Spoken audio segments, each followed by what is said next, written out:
एकदंत गज कर्ण कहावे वेद सिद्धि के दाता होए वेद सिद्धि के दाता होए वंदन तुझको हे परमेश्वर वंदन तुझको हे परमेश्वर पूरन काज हमारो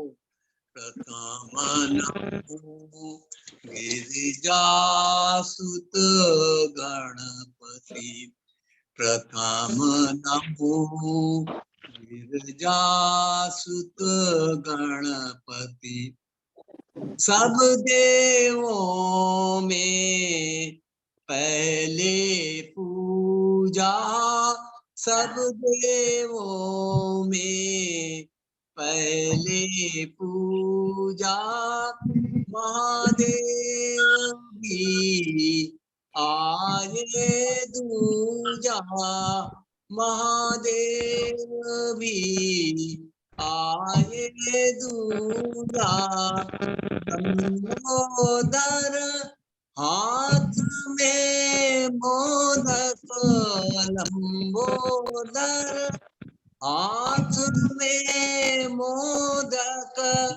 मूषक पर पधारो पधारो प्रथम नमो गिरिजासुत गणपति प्रथम नमो गिरिजासुत गणपति प्रात समय उठ कर मैं ध्याऊं प्रात समय उठ कर मैं ध्याऊं सुमिरत नाम तिहारो तिहारो प्रथम नमो गिरिजासुत गणपति प्रथम नमो गिरिजासुत गणपति प्रथम नमो गिरिजासुत गणपति। बहुत बहुत धन्यवाद आपको। Thank you so much. Friends, there are certain rules of attending a Zoom meeting. Please listen carefully. All students who are there, maybe they are attending the meeting for the first time. आपको ये ध्यान रखना है कि अपने audio of रखना है। किसी के भी ऑडियो अगर ऑफ नहीं होंगे तो हम लोगों को कंपल्सरीली ऑफ करने पड़ेंगे सेंट्रली। हाँ, आप सब अपने ऑडियो ऑफ कर लें। नहीं कर रहे हैं अभी, आप लोग सुन नहीं पा रहे हैं शायद। अपने ऑडियो ऑफ कर लीजिए और किसी स्पीच के बीच में आपकी एक भी आवाज सुनाई नहीं देनी चाहिए। समझ में आ गया आप लोगों को? जितने स्टूडेंट्स बैठे हुए हैं उनको मैं एड्रेस कर रही हूँ, प्लीज ध्यान दें इस बात के लिए कि आपके ऑडियो ऑफ होने चाहिए। आदित्य सिंह चौहान आपका ऑन है, सोनाली द्विवेदी आपका ऑन है, आरती मौर्य आपका ऑन है। क्यों ऑन है? इतनी देर से मैं कह रही हूँ, आप बंद करिए, माइक ऑफ करिए अपना। अच्छा आपको जब भी लास्ट में जब मैं बोलूंगी तब आप अपने क्वेश्चंस चैट बॉक्स में डालेंगे। बोलेगा कोई भी नहीं, चैट बॉक्स में क्वेश्चन आएगा। प्लीज डिसिप्लिन में जब आप रहेंगे तभी आप अच्छी तरह से हम इस जूम प्रोग्राम को चला पाएंगे आगे। So after seeking the blessings of Lord Ganesh, I would invite Dr. Himanshu Shrivastava ji. It was his brainchild. The conference was his brainchild because he has raised the banner of ASR Journal to international heights. Now, I would like him to say something to welcome everybody here present and to say something about ASR. Dr. Himanshu Srivastava. Please switch on your audio. Unmute, please. Yeah.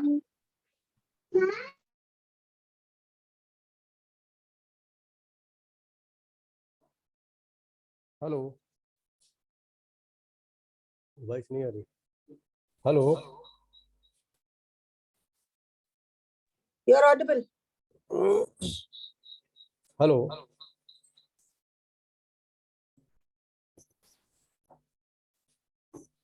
आपकी आवाज सुनाई दे रही है, आप बोलिए.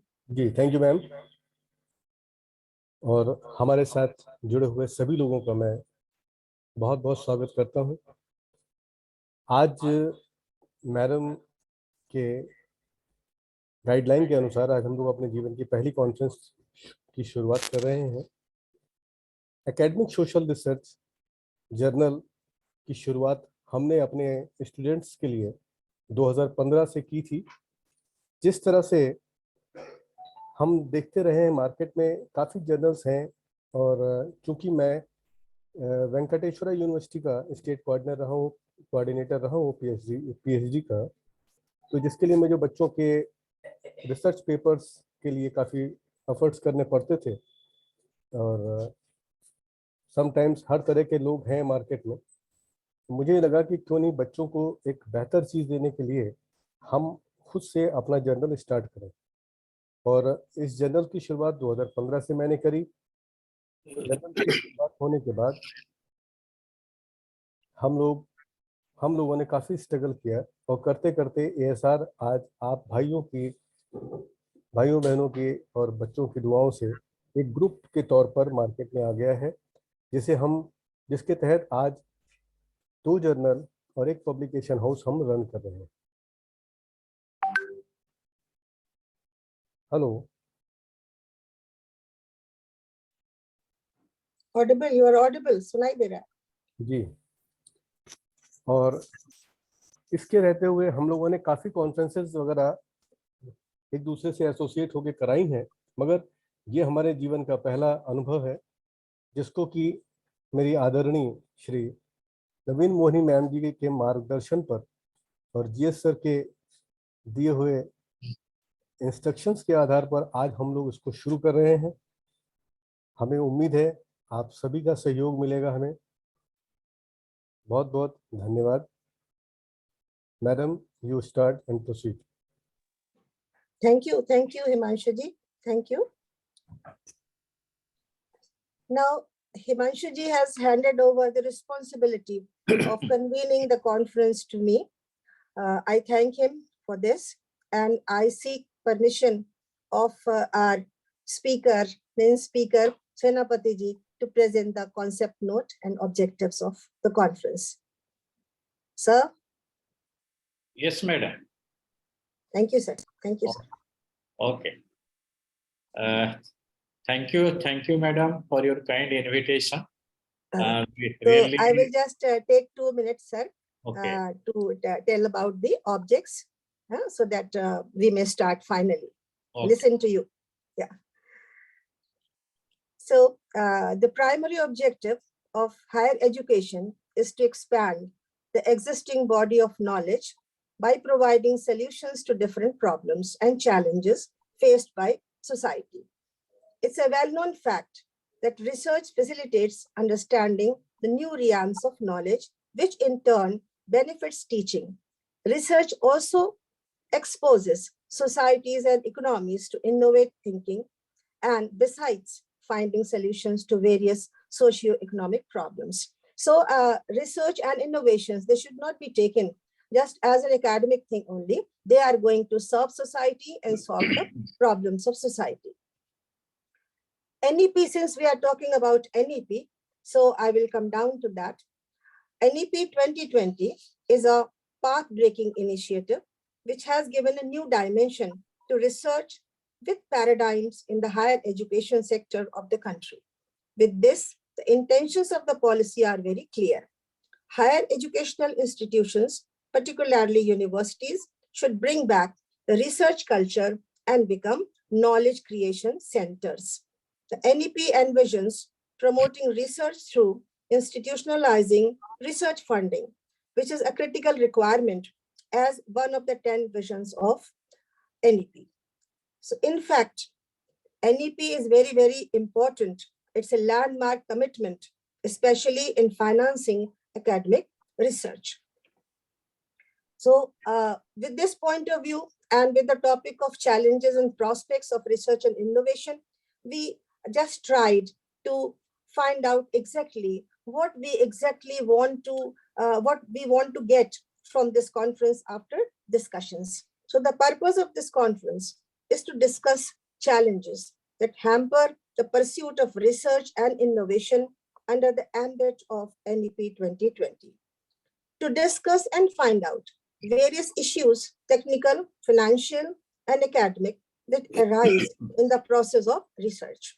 The question arises whether we are just producing scholars who have simply mugged up knowledge, but lack heavily in original analytical thinking. Students who do not rise up to the qualitative standards required for research scholars. We want such students who are in pursuit of fresh knowledge, having path-breaking ideas and an out-of-the-box thinking, a questioning mind, a curious mind, having a solid knowledge base. So what prospects open up with the help of NEP 2020? How can we reinforce the culture of research and innovation? How can we prepare scholars to break new paths, add fresh knowledge, rediscover and redefine existing knowledge in order to solve socio-economic and cultural challenges? How can existing knowledge be reinterpreted in a modern context? The other side of the coin is, things are not very dismal, they are very bright also. The other side of the coin is whether the innovations and researches going on at various levels, growths of startups, progress in artificial intelligence, advancement of digital learning can pave the way of inculcating a research culture. We are aware of the power of patents in global scenario. How can this growth promote research culture, quest for knowledge, and love for knowledge? How can the teaching and guidance given by teachers inspire students to think originally and analyze the problems confronted by the society? Hence, the objectives of the conference are to discuss and analyze the weaknesses of the current higher education system and find out the stumbling blocks in the way of research and innovation, to evaluate various ways to eliminate these hurdles, to evaluate where the present facilities lack in creating research culture, to prepare a roadmap that aims to clearly lay down steps to inculcate a research mindset among students, to discuss and promote the culture of entrepreneurship, to analyze and adopt ways to align these objectives with the broader vision of NEP 2020. How can we align that? Then, how to visualize, the last one, how to visualize the dream of Make in India. आप सबने बहुत सुना होगा word ये Make in India, envisioned by our visionary Prime Minister Shri. These were some of the objectives we are looking forward to, and since students are in front of us, I would like them to listen carefully and take something away to strengthen their personality, to sharpen their brains, and to have a questioning mind, a curious mind, to know more and more. Thank you so much for listening patiently. The concept of the conference. And now we move forward without wasting any time. That we have with us Dr. G.S. Nigam, who is the chief patron of the conference. He has been Dean Faculty of Arts at CSGM University, Kanpur, and Head Department of English, DAV College, Kanpur. He has 42 years of teaching experience of PG classes, and more than a dozen scholars have successfully completed PhD under his supervision. He has 4 publications to his credit. He's an approved talker of AIR, and his articles have been published in newspapers like Hindustan Times regularly. Now I request him to accept the responsibility of chairing this prestigious session. Chair, Dr. G.S. Nigam, I request you to chair the session. Thank you. Thank you very much, Convener I Dr. now Naveen request- Moni Nigam. I accept the responsibility Obliged. given to me. Obliged, sir. Obliged.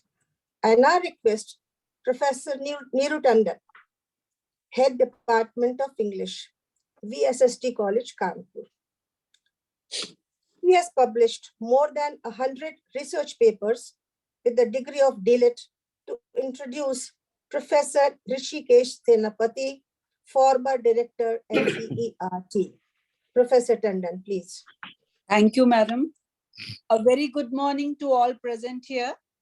It's a great pleasure for me to introduce our keynote speaker, Professor Hrishikesh Senapati, who is going to talk to us about research and innovations in education. If I'm correct, his name means Lord of the Senses, which appears 47th in Vishnu Sahasranam. As a professor of education, Professor Senapati has also been granted an honorary DLIT degree by Ravenshaw University, Cuttack, Odisha. The presence of Professor Senapati enhances the grandeur of this event. He possesses over 30 years of experience in teaching, research, development, training, and extension in the area of school education and teacher education. He served as the former director of NCERT from 2015 to 2020. Prior to NCERT, he was the principal of the Regional Institute of Education, Bhopal. He played a significant role in providing relevant inputs for drafting the National Education Policy 2020 India. He contributed significantly to the formulation of teacher professional development titled Nishtha. He played a crucial role in providing technical and academic support to central and state governments of school education and teacher education in designing policies, capacity building, developing learning materials and textbooks, collaborative research, and developing open distance and technology mediated learning, including development of e-content for educational channel Swayam Prabha, as well as for PM eVidya. He introduced art integrated learning approach as cross-cutting pedagogy and disseminated it across the country through the Mega Teacher Development Program. He facilitated partnerships and alliances with various ministries and national authorities.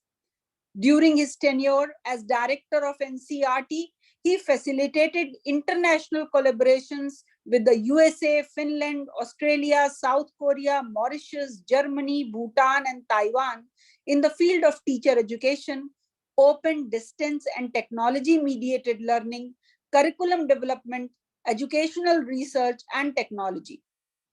Professor Senapati completed a good number of research projects and presented research papers at national and international conferences in the area of teacher education, elementary education, and educational technology. He is guiding PhD scholars and has produced a number of scholars leading to PhD degree in education. Prophet Muhammad once said, "Don't tell me how educated you are, tell me how much you traveled." Senapati's academic visits to foreign countries are a testament to this. In addition to visiting Norway through the UNESCO ASP exchange program, he attended a UNESCO-sponsored workshop on rural education in China, and he also exhibited his scholarship in Bangkok, Thailand, China, Brunei, Switzerland, Malaysia, Jerusalem, South Korea, Japan, Nepal, Mauritius, Germany, Bhutan, Indonesia, and Korea, to name a few. He has done a wonderful research project on the implications of Piaget's theory in the classroom. He visited Australia to sign a memorandum of understanding between the NCERT and Curtin University, Australia in 2018. His list of accomplishments is really long, and we are really inspired by his achievements. Very humbly, I request him to address us. But before that, let's follow what was told by Canadian artist Christine Toda. She said, the word listen contains the same letters as the word silent. Listen with your mouth closed and your heart open. Join me in welcoming such a wonderful speaker and do listen to him carefully. Welcome, sir. Thank you. We Thank are you. honored, sir. We are honored to have you here, sir. Thank you, madam, for your kind words. I'm really very happy to be a part of this webinar, and I'm grateful to Madam Nigam for inviting me to this program. This is a good program, and we are going to discuss something on innovation and research in the context of NEP 2020. And we all know that NEP 2020 was released on 29th July 2020, and we have completed more than 2 years, and the third year is running. And we have already initiated many things, and the process of implementation has already started. And I think it will take some more years, because in education, it is not possible to do everything overnight. So that is why 2030, the target, then 2040. So we are going to implement this policy very sincerely, with commitment, with dedication. And just I would like to give you the background, because this is not the first policy on which we are going to discuss. This is the third policy, because this policy we are having after 34 years gap. And the second policy was developed in the year 1986. And before that, we had another policy. That was the first policy, 1968. That was the first policy. And before that, we had University Education Commission 64, 48, 49, Secondary Education Commission 52, 53, Kothari Education Commission 64, 66. Then to implement this policy, what we do, we develop national curriculum framework, particularly for school education. First, we developed in 75, then second one we developed in 88, third in 2000, fourth one in 2005. And now we are going to develop 4 national curriculum framework. Out of 4, one has already been released. That is an early childhood education and care. First time we are going to have this. And then along with this, we are going to have the national curriculum framework on school education and teacher education. And for the first time, we are going to have a national curriculum framework on adult education. So many things. We have a lot of expectation from this policy, and it depends how we are implementing this policy. Accordingly, we'll get the result. So when we're talking about the policy, just I would like to highlight the basic features. Then we'll come to the challenges and the problems. Because when we're talking about the policy, I think after 34 years, I mean, a lot of things have taken place during this period. And all these have been reflected in this NEP 2020. And if you look at the vision of the policy, so first, that focus of this policy is on Indian ethos. We all the time we feel proud we are Indians because of our culture, because of our tradition, because of our value system. All the time we say Vasudhaiva Kutumbakam. All the time we say Sarve Bhavantu Sukhina. That is our culture. And what policy has highlighted? Policy has highlighted it should be integrated with our curriculum and pedagogy. And that is why focus is on Indian ethos, so that our children will be connected to their roots. If we can connect our children to their roots, if they will know their culture, their tradition, their value system thoroughly, definitely they can contribute significantly in nation building. And ultimately, we can achieve a very equitable, vibrant knowledge society. Because we know our children are coming from tribal area, rural area, slum, and from the disadvantaged group, deprived section, Divyang children. So we have to, now time has come, we have to take care of all categories of learners. We have to provide them right type of education so that they can contribute significantly in nation building. So this is a great challenge before us. And India is a huge country. We have different types of schools and a lot of diversity in our country. And how we are going to address this issue without conducting research and innovation, it is something impossible. Because what has been recommended, that is going to be implemented. And during implementation, we have to conduct research. We have to take some initiative. We have to follow some innovative ways so that we can really assess what is happening, and accordingly we can give feedback, we can give suggestion, we can bring about change in the process of implementation. So in this context, what policy has highlighted that it is not only Indian ethos, the most important thing, what problem we are facing in our society. All the time we are fighting for the rights. We all are conscious of our fundamental rights. But at the same time, we are not conscious of our fundamental duties and responsibilities. That is most important. That is why policy has highlighted that we have to promote this fundamental duties and constitutional obligation, constitutional values. That is most important. That is why our curriculum and pedagogy should be organized in such a way that it will help our students, not only in school education, but in higher education, to develop their responsibility, that it will help them to become conscious of their duties and responsibilities. That is most important. So that is now time has come. We have to promote fundamental duties and fundamental, that means the responsibility, the constitutional values. That is most important. Then only we can achieve our goal and our democracy can function effectively. If we can make our children conscious of their rights and the conscious of their duties and responsibilities, definitely they will not fight for the rights. Once they are conscious of their duties and responsibility, then all the problem will be over. That is the vision of this policy. Third thing, we are living, India is a huge country, we cannot live in isolation. And we have to depend on others, we are defending. And we are also contributing significantly for the development of other countries. And we are helping each other. And our philosophy says Vasudhaiva Kutumbakam. That is why global citizenship is most important.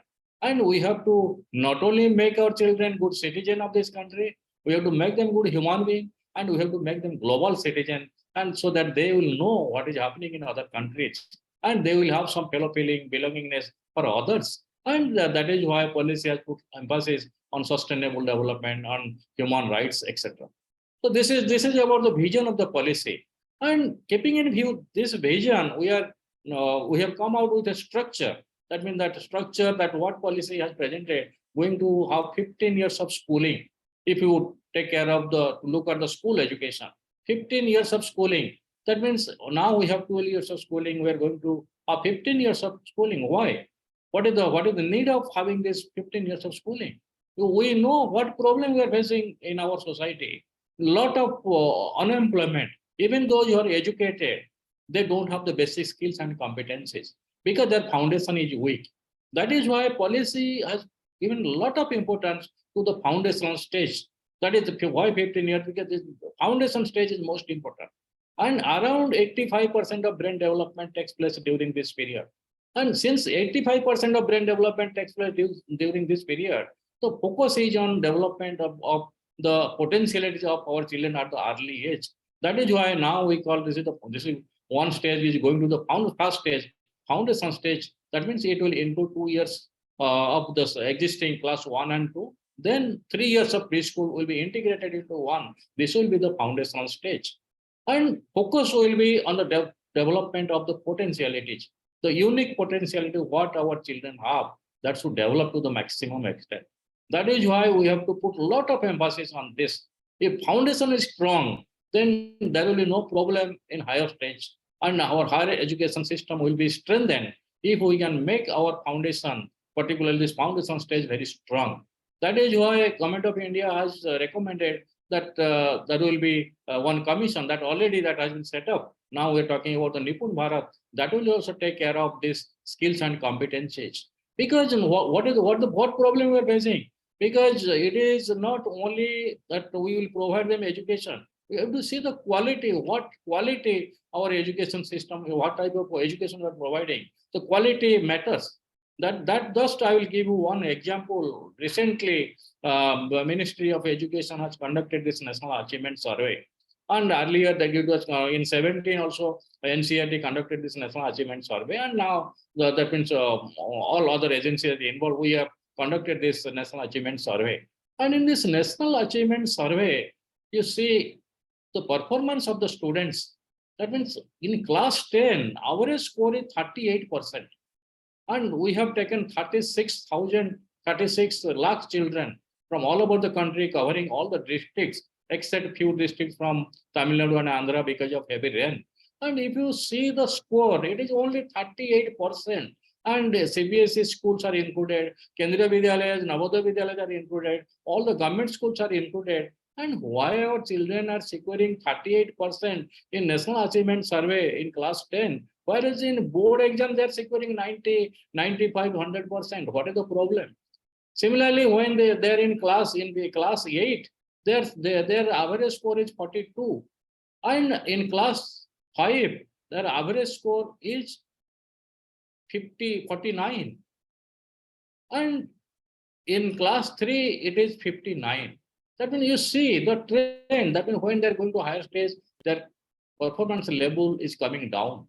And it is not at all satisfactory, because this is based on the learning outcome. This is based on the competency. NCERT developed this learning outcome in 2017 for elementary, then for secondary. Now, all this National Achievement Survey is based on our skills, that learning outcome. That means when we are measuring the skills and competency, our children are not performing well. In board exam, they are performing well, securing good mark. So now time has come, we have to see that what is happening. India is going to be the youngest country in the world. We are going to have the large number of youth. And what type of education we are providing, that is a matter of concern. And now that is why our focus has already been shifted from content mastery to competency mastery. And Nipun Bharat is going to take care of this literacy numeracy skill. Along with that, school will be strengthened, and that it will bring about the change. And it requires a lot of research. Because why I'm talking about this, if foundation is strong, then higher education will be strong. And similarly, when they will go to the next stage, preparatory stage, what will happen? That means we are going to bring about a lot of change in the pedagogical approach. It is not going to be teacher-centered, it is going to be learner-centered, and more participatory, more collaboration, more cooperation, so that students will enjoy learning. And we are going to introduce vocational education from class 6 onwards, as per the recommendation of the policy. And why we want to introduce vocational education? Because in India, what data says, only 5% of students are coming through formal vocational education, whereas 96% of students are coming through formal vocational education in South Korea, 75 in Germany, 52 in USA. So this is the scenario, and we look down vocational education, and we're talking about the skills and competencies. We're talking about entrepreneurship, and how we can do this. We will not strengthen vocational education, but we don't have teachers. Our system is not ready, and we look down vocational education.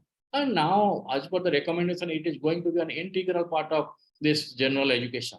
So from the beginning, if we can help our students to develop their skills and competence, not only the skills and competency, the dignity of labor, that is going to play very significant. We should not look down. Our students should realize that everything is important. Now, vocational education is not inferior. Parents should not feel that it is inferior to others. So that is why now time has come. We have to bring about certain changes in our teaching learning process, and there is need of conducting a lot of research, because only higher education system can conduct research. But for the school education, that teacher education is coming under higher education. So that we have to take care of. Similarly, when children are going to secondary stage, they will go to secondary stage. A lot of flexibility are going to be introduced. And what has been recommended, that there will be no hard separation between curricular, co-curricular, and extracurricular. There will be no hard separation between this art, science, and commerce. A lot of flexibility. Good number of new subjects are going to be introduced. And when we are going to do all this, that just to help our students to develop their potential, they will select subject as per their choice, as per their aptitude, talking about multiple intelligence, but focusing on logical, mathematical intelligence.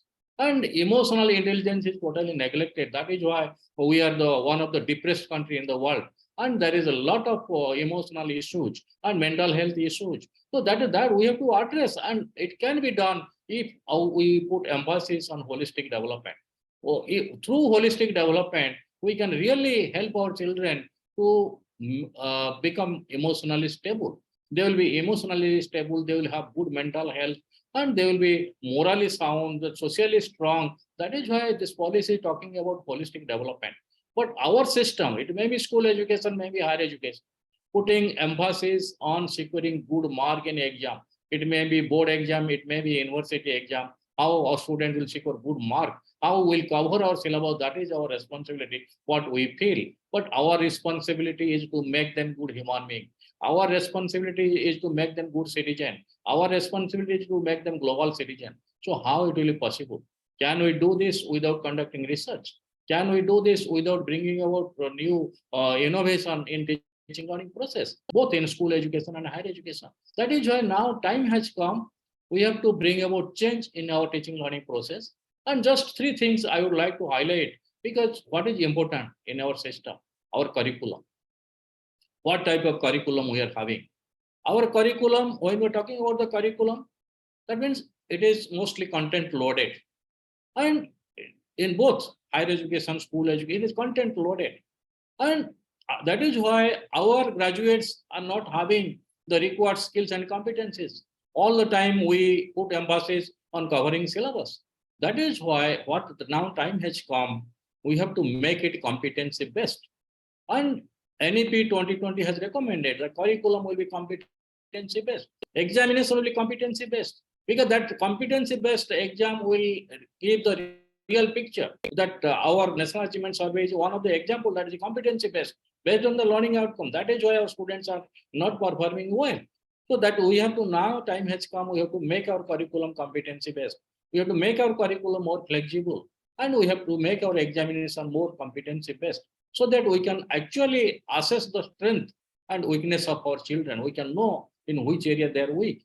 But another most important thing, what we are doing traditionally, we try to find out the weakness of our children, that we call that is the deficit model. And in modern theory now we call it the strength model. We have to find out what our children can do, what ability they have, what potentiality they have, and how effectively they can contribute. So that we have to assess accordingly. We have to provide them education. That is why not only in curriculum we have to bring about change in our pedagogical approach. And keeping in view this, what NEP has recommended, art integrated learning should be introduced, sport integrated learning should be introduced, and ICT integrated learning should be introduced.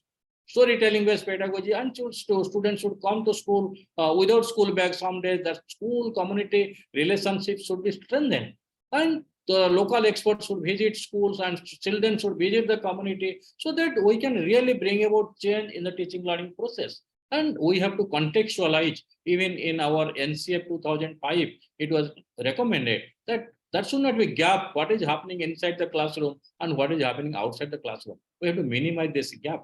We have to contextualize, and that is why now it is high time we have to conduct research. Without conducting research, we cannot bring about change in our curriculum. We cannot bring about change in our pedagogy. We cannot bring about change in the process of assessment. These three things is most important. And we're talking about the latest pedagogy, that it should be learner centered, it should be learning centered, and our children should play very significant role, very important role, and we have to make them autonomous learners. And we are going to make them responsible for their own learning. We teachers facilitate. We can just facilitate. So that is why now time has come. We have to conduct research to bring about change in our curriculum. What has been recommended, that we can suggest. But how our curriculum is helping our students in the development of their holistic, particularly in their holistic development. And how pedagogy, what has been recommended, when that is going to be implemented. In higher education, it is going to be outcome based. And when we are going to do all these, then what changes will take place and how it will take place. And now the time has come, we have to implement in a very systematic manner, and only our data should be based on the research, not should be only on our experience or what we think that we should implement. So then the second thing, particularly, we can bring about change. We can bring about change if really we bring about change in the process of assessment. That is why if students will be involved in the process of assessment, then the classroom process will be very vibrant. That is why policy has recommended students should be involved in the process of assessment.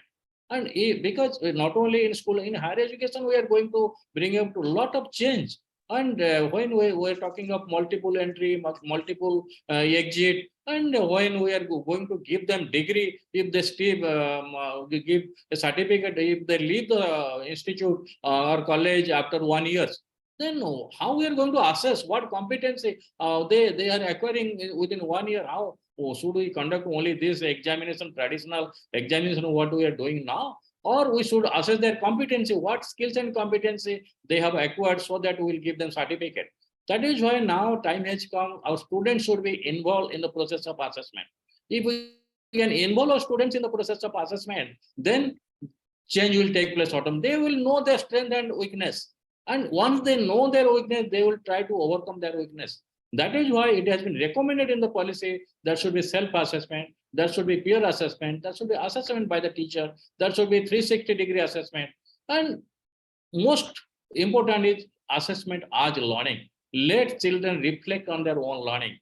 As a teacher, what we are doing, we are assessing their performance, giving judgment at the end, and telling this is your performance. And student has no scope to improve. During teaching learning process, we also conduct some tests, but after 3 months, and we give them some feedback. But that is not the way, that it should be continuous. Particularly at the early stage, it should be continuous, and they should know how they are learning, what they are learning, and they should know what is their strength and what is their weakness. That is why it should be a continuous process, and we should take care of all these aspects. And we now in teacher education is also part of higher education. We are going to introduce this 4-year integrated program. And we are running in NCERT, we have been running this program from the beginning, 1963. And this has been proved one of the best program in teacher education. But now what has been recommended in the policy and the way we are going to implement it, then we have to, there is a need of conducting research. And how we are going to make it interdisciplinary, multidisciplinary, and how we are going to develop the skills and competencies, what is required for school education, because we are preparing teacher for the school. So what is happening in the school education, that should be reflected in teacher education. That is why now time has come, we have to critically examine the curriculum, the pedagogy and assessment in our school system. Accordingly, we should reflect in our teacher education program. Then we can bring about change. So that is why it is high time, and we have to conduct research. And if you see the data in India, how much we are spending on research? As per the NEP data, that is reflected in NEP document, it is 0.69% of GDP. In USA, it is 2.8% of GDP. In South Korea, it is 4.2% of GDP. And in Israel, it is 4.3% of GDP. When Israel, South Korea, they are spending more than 4% of GDP. In India, we are spending less than 1% on research, 0.69%. So now time has, if we will not spend on research, then we cannot develop. All the developed countries, they're spending a lot on research. And not only we have to spend, but we should do research, not for the sake of research. We should do research keeping in view our need, our requirement. And our PhD students should do research so that their findings will have a lot of implication for others. And that is most important. What research we are doing, it should be need-based. And it should be done keeping in view our need, our requirement, our problems, what we are facing in our society. And there is deterioration in values, and there is a lot of depression, mental health issue. So all these we have to take care of so that we can prepare good human being for the society. And we can help our teachers we can train our teachers in such a way they can help the students in their holistic development. And we have to give equal weightage to all the domains of the personality. By doing that, we can really bring in change in our society. That is most important. I don't want to take much time. I know many other speakers are there.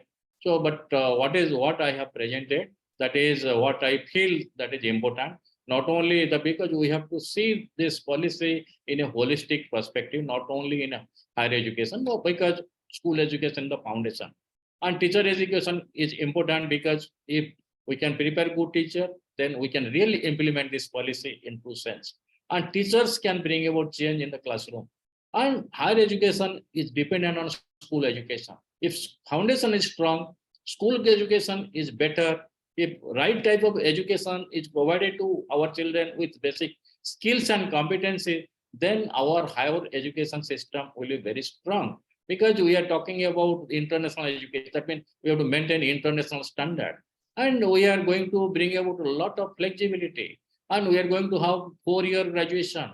And the one they can research even after completion of 4-year graduation. So a lot of recommendations are there. And we have to see all these recommendations in our context.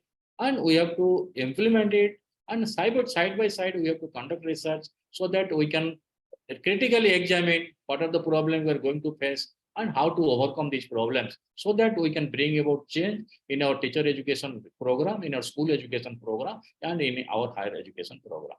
So thank you very much for giving me this opportunity. I am very happy and express my deep sense of gratitude to you for inviting me to this program. Thank you. Thank you, madam. Thank you so much for such an enlightening address and telling us all about the process, how the things have been moving and what are you planning for the future. So what an enlightening address. You have laid emphasis on developing knowledge and making foundation strong and developing competencies and skills so that whenever our students, they move out of India, they should be able to grasp their culture, understand them, and expand their own personalities. So that is mark of India. So we take NEP 2020 as a tool to move ahead and make our India proud. So nice of you, because for the students, I may say that understand that knowledge is power. Knowledge is power. These are the days of information technology. So knowledge, it gives you power, information liberates you, and education is the premise of progress in every society. So make your foundation strong, whatever you are studying, do it well. That will be my message to the students. And Professor Senapati, what can I say? It's very difficult to summarize everything that you have said, but certainly while we are writing proceedings, I'll ask you something again. So nice of you. Thank you so much. Thank you, madam. Thank you. Now, Mr. Rahul, please tell me if Professor Amren ji is there. Ma'am Amren ji अभी नहीं है, अभी join नहीं कर पाए. Okay, just call him. Okay, we have just Professor Sushma Sharma from Kurukshetra University, who had been the what should I say, source of my source of our connections with Professor Senapati. So Sushma ji, are you here? Are you listening me?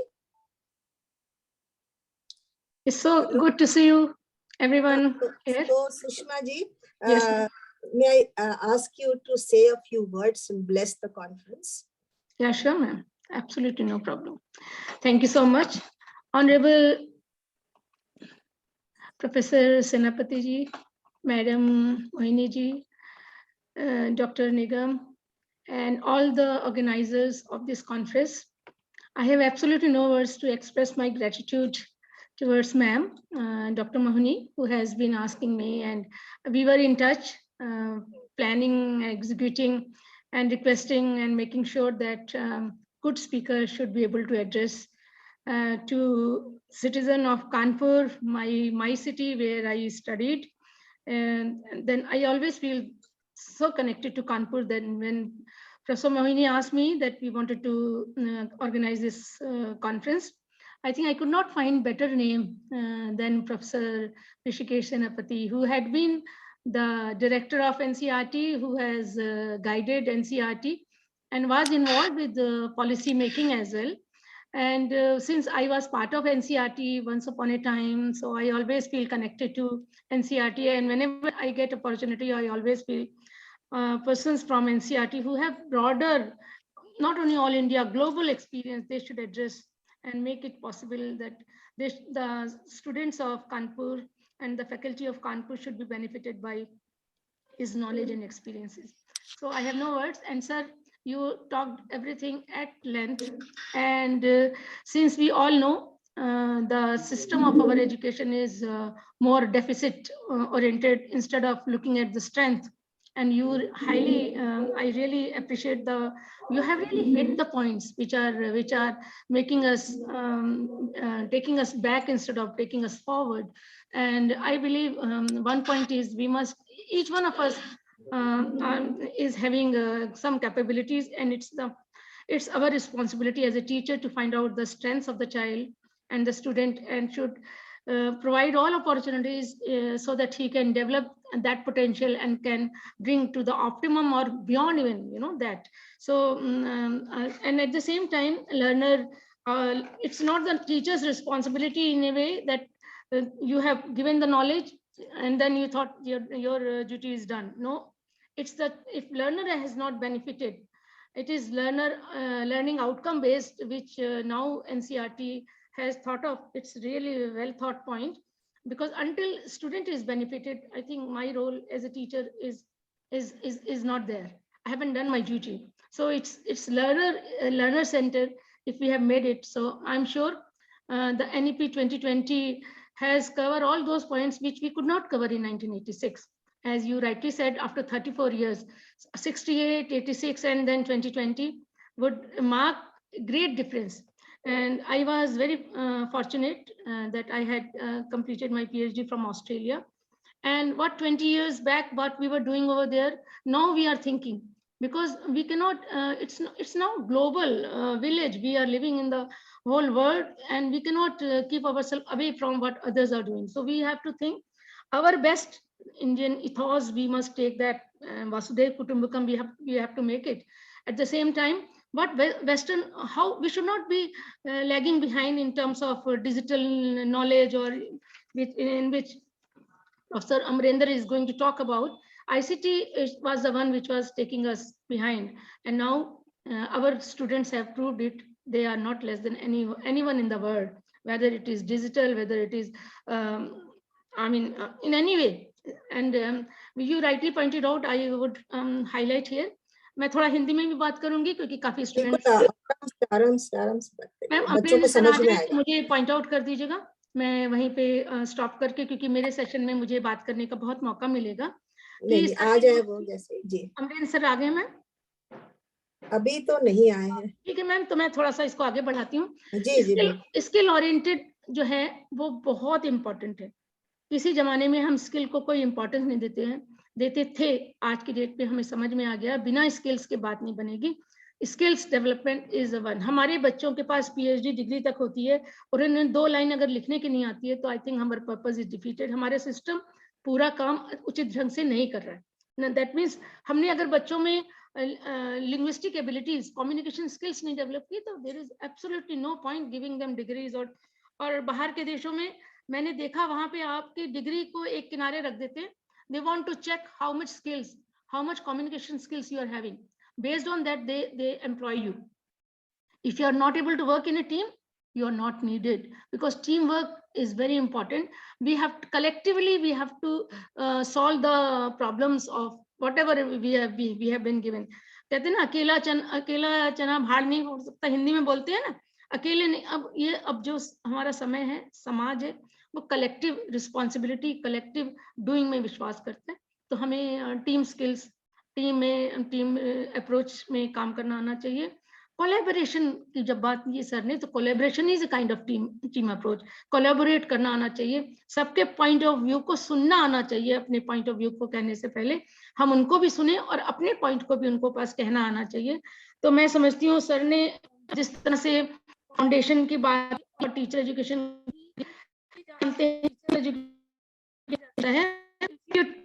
educable individual, उसकी family को wait करते हो, अब आप ये भी सोचोगे कि एजुकेट करने की जरूरत आज बहुत चीज हो गया। हमारे समय में चीज डिफरेंटली, आज के समय में जब इंटरनेट ने, गूगल बाबा ने बहुत बड़ा जो प्ले करना शुरू कर दिया, तो हमारा रोल डिफरेंट होगा, तब बाबा से बेटर सिद्ध हो। उस पर हमें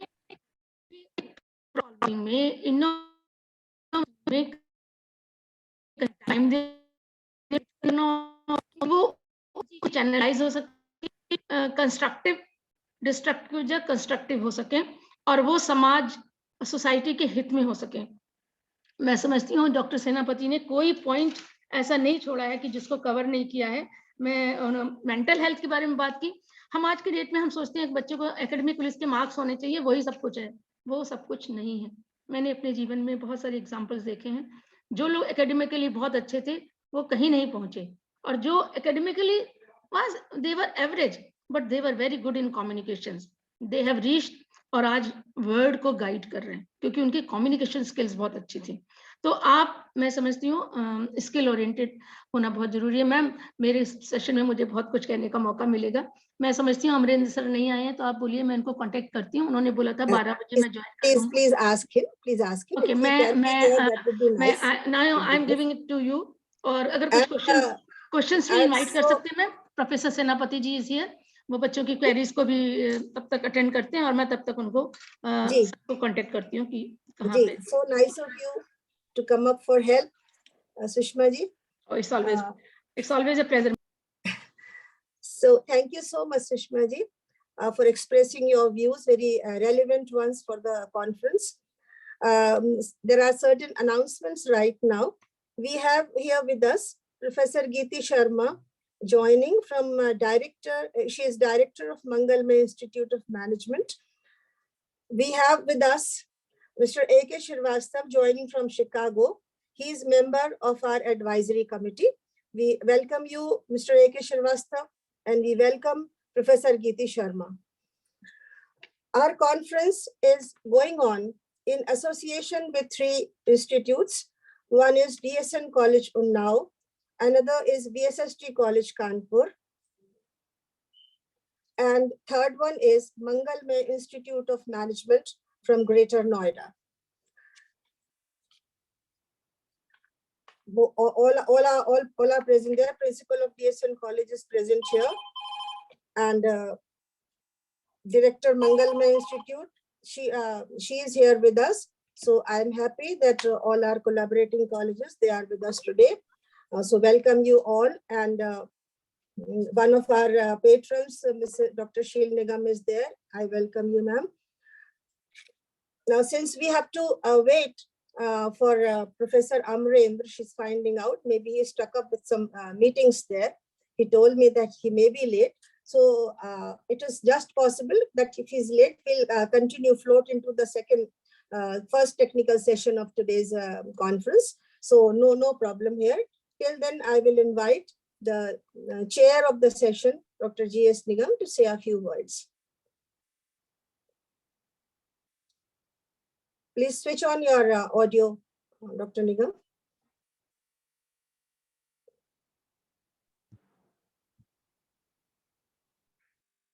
Thank you very much, Ma'am Dr. Naveen Moini. I must first of all thank and congratulate Professor Senapati for his nice and excellent presentation. He has given his address. He has given a wholesome view of the national education policy. I'm glad to know that he was part of in the formulation of this national policy, national education policy. This was the need of the hour. And I can say, this is my personal opinion, that we have been living under a crisis, and the education system that we are having was reflecting the colonial, hangover. It did not fulfill the need, and it was not based on our Indian ethos. In his address, Professor Senapati emphasized upon our identity. And our identity, is based on our culture, on our country. And I remember the words of the chief guest who just said when I was conferred the Jewel of India Award at New Delhi. He said that one should not forget three things. That is mother, motherland, and mother tongue. There has been more emphasis on English education, and that was the colonial hangover. I'm glad to know that our national education policy reflects our culture, focuses on our culture, focuses on our identity. And there is more emphasis on the integrated education system. Up till now, our education system was having so many compartments. We had primary education, we had higher secondary education, we are still having that. Higher education, but all these systems, that primary system, primary education, higher secondary education, and higher education, they were divided into compartments, and there was no interchange of ideas. Now our education system, has a lot of flexibility, and it is this flexibility which just helps us in developing the wholesome personality of the children. Right now, and Professor Senapati has laid emphasis on the base, the basis of our civilization, our education system. The primary education is very important. As I've come to know from this national education policy, the emphasis on the primary education, because it is the foundation which is responsible for the total development, the wholesome development, the holistic development of the personality of the child. So, and in primary education, the emphasis is on watching the attitude of the child. Up till now, we have been simply giving education without bothering about knowing the inclination of the child, the penchant of the child. But now in this education system, we watch, there is emphasis on observing the aptitude of the child. And then, there is emphasis on the skill development. In our national education policy, there is emphasis on the skill development, and it has been rightly said. And this is what we have been feeling, that we have been giving degrees only without honing the skill of the child. What was happening till now was that the child was studying, right from primary education up to higher education without knowing where he has to go. So, he himself didn't know about his progress, target, and the main aim was only on acquiring degree somehow or another. The result was the competence was lost, and the level of competence that was expected from the children, from our students, is not up to our expectations. And as has been emphasized by Professor Senapati, and as has been enshrined in our national education policy, that we have to develop a global citizen. We cannot live in isolation. We have to interact with the other countries of the world. We have to forget. We have to develop, and therefore, our system is based on wholly on developing the total personality of the child, not only giving degrees or diplomas. As has been said by Professor Sushma, that simply we see degrees or diploma, they are not important. You see, they are not useful unless we are able to hone the skill of the child. In other countries also, see, there is more emphasis on the development of the skill of the child. You see, so because if you have, you see, degrees and diplomas only, and if you are not skilled, if you don't have that, you see, sufficient level of competence, you see, you'll not be able to perform, and those degrees will be degrees only, diplomas only. You see what is happening today in our society? What has motivated us to do this, to have this conference on research challenges and innovations? Because we felt that the degree holders, the research scholars who are coming out of their institutions, they are not performing well. Most of them are not performing well. And I have a dig at the institutions also, saying, which have made this say research mandatory. And you have seen the mushroom growth of the research scholars these days. The performance level is not up to the mark. They are not. That is not satisfactory because you see they don't have that motivation. They don't have that rest to do the research. So what is important is that rest, you see, that motivation, you see, and it should be a pleasure. I always say to my teachers also that teaching is a mission. It is not a job. Don't take it as a job. It is a mission. And you see, once you are always a teacher, wherever you go, you are a teacher, you are a role model. So you have to perform well so that you see your students may also see and they should also perform well.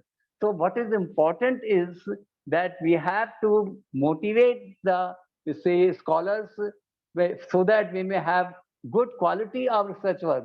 The quality of research work is deteriorating because you see somehow you see there is a proverb in English that you can take the horse to the pond but you can't make it drink. But if you make it drink, if he'll drink it willy-nilly. What is important is pleasure. He should take pleasure in his work. He should be totally lost in his work. You see, I remember the saying of Bryan who said that a little knowledge, a little learning is a dangerous thing.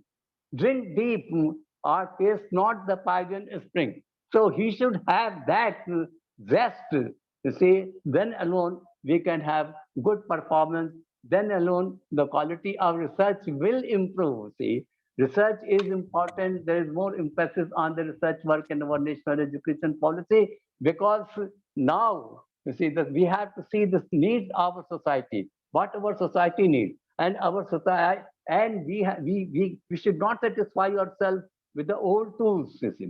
We have to keep ourselves abreast with the latest developments that are taking place in the field of science and technology also.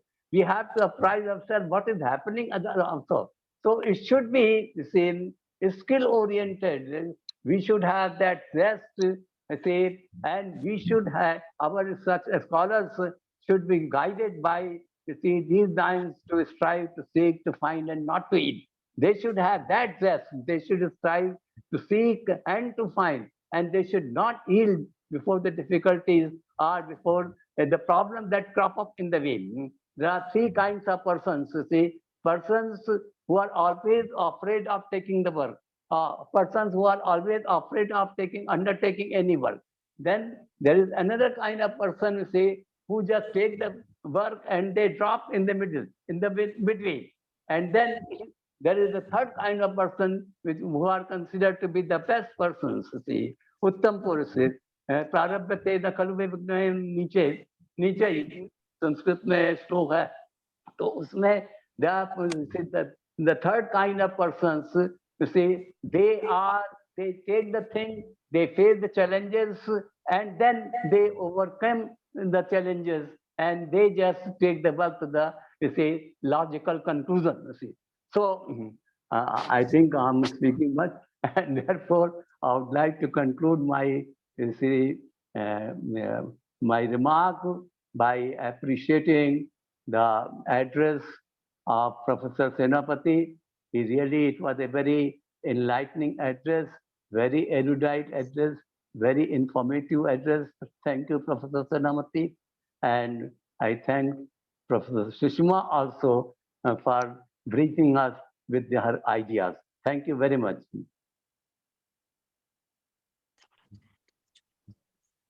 Thank you, Dr. Nigam. So drink deep from the fountain of knowledge. That is the message we received from him. So it's for all, neither students, teachers, and we are all learners all through our lives. So from every step of our life, we learn something, and we should learn to learn deeply. You should understand, go deep into the knowledge and draw from the source of knowledge, because it's a world of knowledge today. So thank you so much. Sushma ji, how much time is taking? Ma'am, he was saying within 10 minutes he is joining. Okay. I am sure he would be here any moment, any time. So Sushma ji Please will aware. float into education session. So right now, since director of Mangalma Institute, Professor Geeti Sharma ji is there with us. If you are listening, Geeti ji, we request you to bless the conference briefly. Is she there? Professor Geeti Sharma, are you there?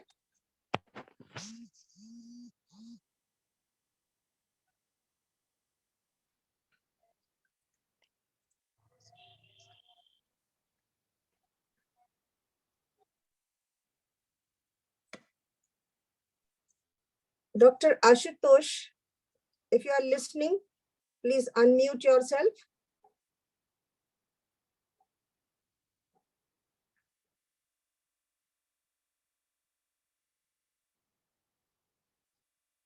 None is there. None is listening. So, Sushma ji, I would like to take your advice that instead of, we should please ask him if within 10 minutes he can be there. So,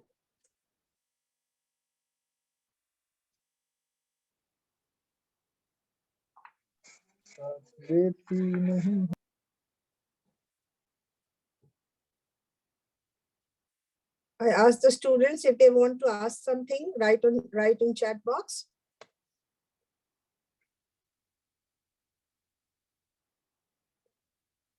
So we have Sushma ji, can we start the introduction of Amren ji so that people may get By all means. Oh. By all means. So now I request Professor Neeru Tandon again to introduce another gem of a scholar who's going to be with us, Professor Amren Behere. He is Joint Director of Central Institute of Educational Technology with us.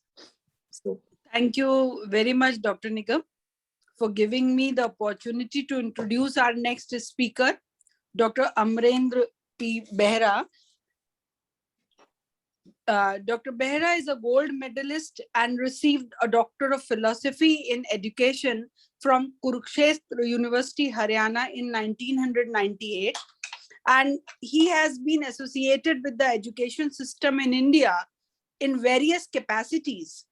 He began his career as a lecturer in education in Government Women's College, Odisha, and soon joined the NCERT in 1996.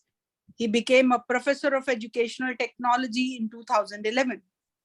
Dr. Behera is currently working as joint director at the Central Institute of Educational Technology, CIET, that is a constituent of NCERT. He has diversified his involvement in educational technology, media, particularly radio, television, interactive content, multimedia, new media, social media, ICTs in education, to name a few. It is he who has developed and disseminated audio, video, and interactive programs, managed school broadcast, and handled the management of DD Swayamprabha, Gyan Darshan, Gyan Vani, Diksha, Nishtha, PM eVidya, and other broadcast network. I know you are impressed by the persona of our erudite speaker, but this is not all. Dr. Behera supported the translation and printing of NCF into 22 Indian languages and disseminated those among teachers and teacher educators across the country in face-to-face and distance modes. As a member of the state-level steering committees, he was associated with the curriculum revision process of Bihar, Chandigarh, Chhattisgarh, Haryana, Himachal Pradesh, Jharkhand, Kerala, Odisha, Mizoram, Rajasthan, and some other union territories as well.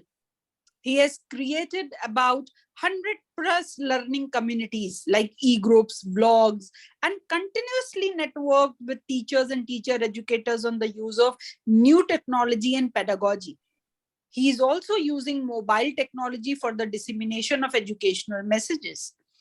He provided resource support to national and international organizers, ministries, NIOS, KVS, IGNOU, UGC, HRDs of Indian universities, UNESCO, UNICEF, NIE Sri Lanka, NIE and OUM Mauritius on designing SSP portal and app, educational technology, ICTs in education media, cyber safety and security, cyberbullying and curriculum development related issues. List is endless. He collaborated with various agencies for tech-led innovation like Google, Intel, HP, Microsoft, the leading names. He has written and published papers in various national level journals and conferences and chaired technical sessions as well. He guided 4 doctoral theses and evaluated more than 30 PhD theses received from different universities. Dr. Behra attended several international events, including the Global ICT Conference in Seoul, South Korea, and also supported UNESCO in the implementation of GEQAF in the Sultanate of Oman, Muscat, and the program on textbook evaluation and collaboration with various institutions in the Republic of Korea. He has also collaborated on various projects in countries like Japan, Sri Lanka, Korea, and Mauritius. Recently, Dr. Behra is associated with the digitization of textbooks, the development of QR codes, and energized textbooks, and designing and running MOOCs on SWAYAM, along with his involvement in the implementation of the vision of National Education Policy 2020. His efforts were duly recognized, and he received an award from the then Honorable President of India, Shri Pranab Mukherjee, for promoting ICTs in education, especially online on-air learning. As far as his, I am going through all these things, I just remind a couplet that befits his personality. मैं ऐसे पथ का पंथी हूँ जिसको क्षण भर मंजिल पे भी रुकने का अवकाश नहीं, क्योंकि खुले हैं मेरे लोचन उस दुनिया में जहां धरा तो है लेकिन आकाश नहीं.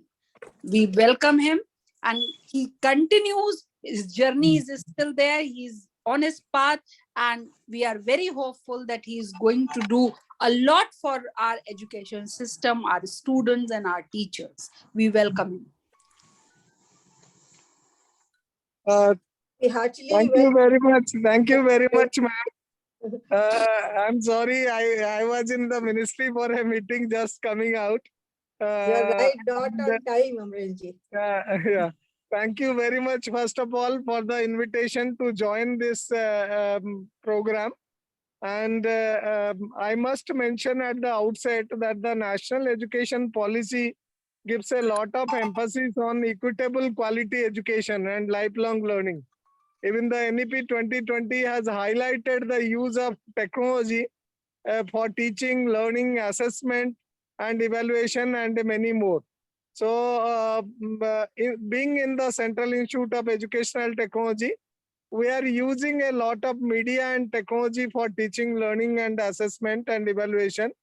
And I must mention that the Central Institute of Educational Technology, we are feeding 12 DTS TV channels per class 1 channel. And also there are nearly 400 radio stations we are feeding on 24/7 basis to take education to the doorstep of every child. And in this particular context, we are also managing around 15 websites and 10 mobile apps, recently we have come out with a mobile app based on the research that how we can help the differently abled child to be identified at a very early age through a Prasast app, pre-assessment tool for disability check, pre-checklist it is a, and so that in school level this can be used in a big way, so that a child, differently abled child, can be identified from the beginning, and education and help, other assistance can be provided to that child. So these are some of the work, and I feel strongly that research and innovation is key in India to achieve the scale, because our Honorable Prime Minister, while talking about skilling India and having a comparable quality of education among all sectors, including school and higher education, he says that skill, scale, and speed together need to happen. And I feel that the technology can bail us out to do this. Because if we are talking about 15 lakh schools in India and 85 lakh school teachers alone, including higher education teachers, maybe nearly 1 crore teachers in the country, and nearly 1,000 universities in the country, and also nearly 33 crore students in the schooling and higher education sector. So if their skills and capabilities to be developed, we need to concentrate on research and develop a large number of resources based on research. And also the policy has given a lot of emphasis on setting up institutions for leading research, like National Research Foundation, NRF, and the National Educational Technology Forum for EdTech solution, and leading the EdTech solutions in the country, and piloting on the EdTech solutions and using it across the stakeholders for scale. So these are the need of the hour. And we, being the researchers in different areas, need to have a promotion of using 21st century skills, how it can be infused among all children, including school and higher education. So while talking about cooperation, collaboration, creative thinking, even communication, critical thinking, and problem solving, so these are called as 21st century skills. And we need to bring these skills among every child. So for that, we need to take education to next level. And how skills and competencies and capabilities can be developed, that needs to be researched.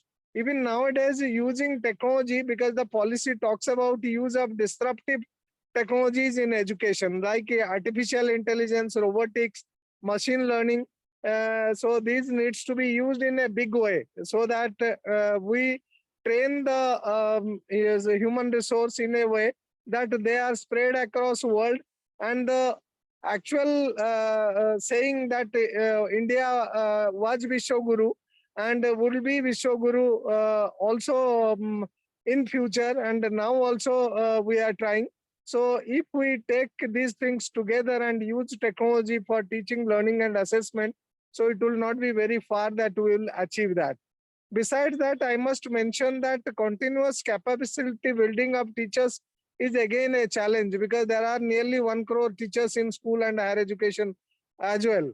So how we can take up orientation programs, because the policy talks about having 50 hours mandatory continuous professional development for each teacher on annual basis. So how tailor-made continuous professional development programs on content, pedagogy, technology integration, even cyber safety and security, even the newer and newer technologies, how it can be used, is the key to achieve this success. But I strongly again feel that if we join together, government, NGOs, universities, schools, colleges, NCERT, and other research organizations, including universities, so it will not be very far that we will be achieve our policy goal. So thank you very much for the opportunity to interact with all of you. Over to Madam. Thank you. Thank you so much. We are really obliged to you that out of such a busy schedule, we disturbed you rather in between. But you somehow found time to be here, and we are not I mean, we would like to hear more from you. Whenever you get time, we can organize, the policies that you are hinting at right now. We are all hungry for those.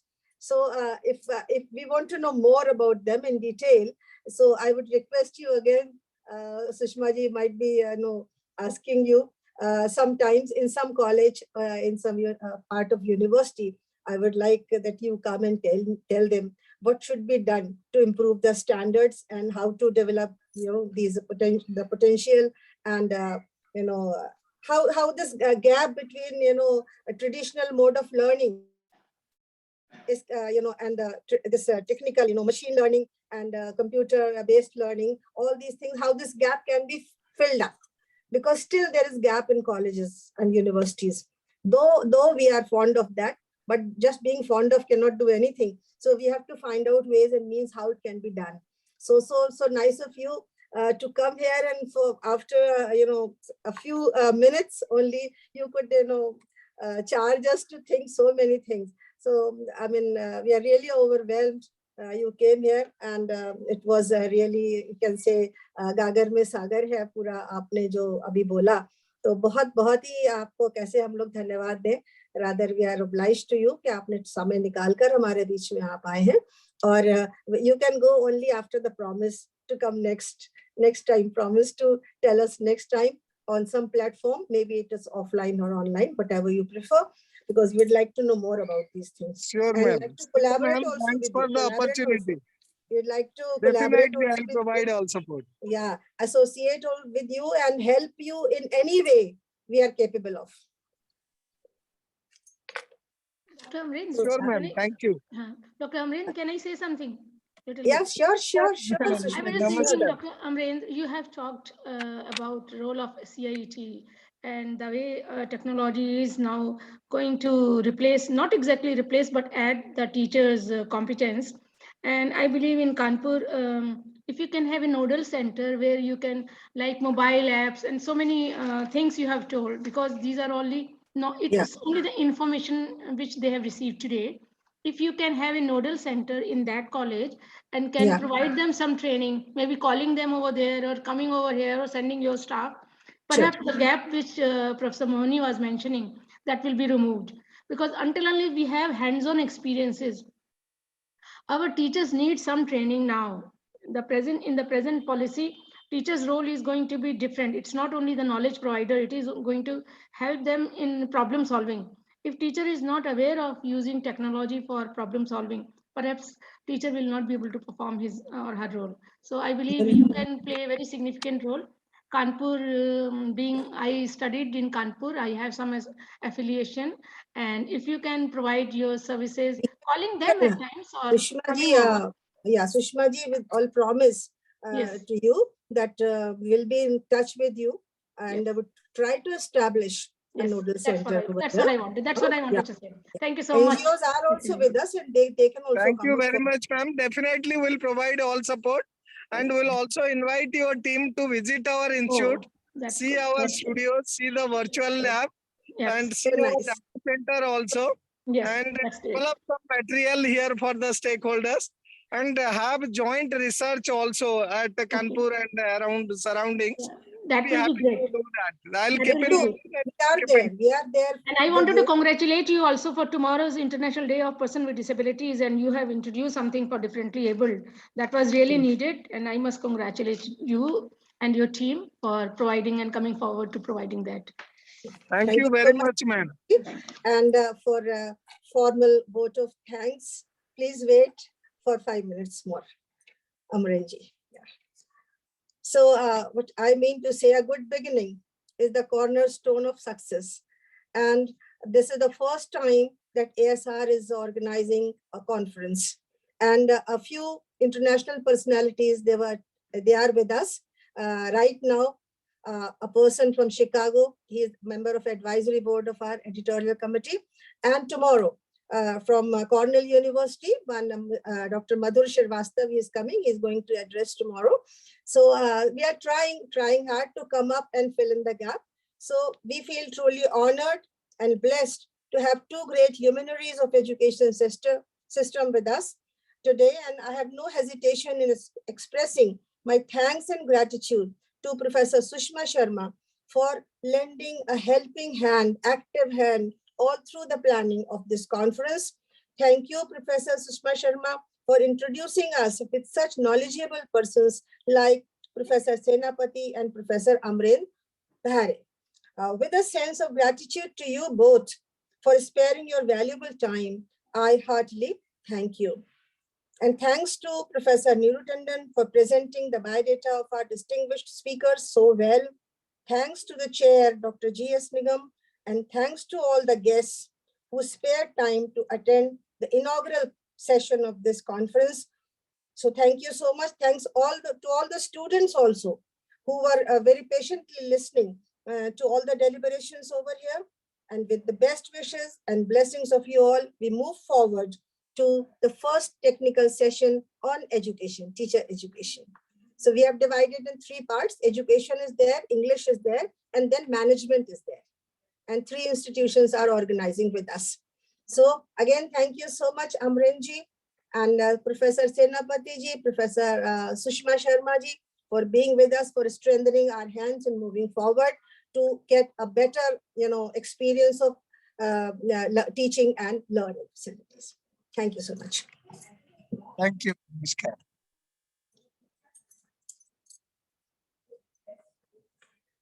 So we now come to just very well on time. But can we spare 10 minutes more, Himanshu ji?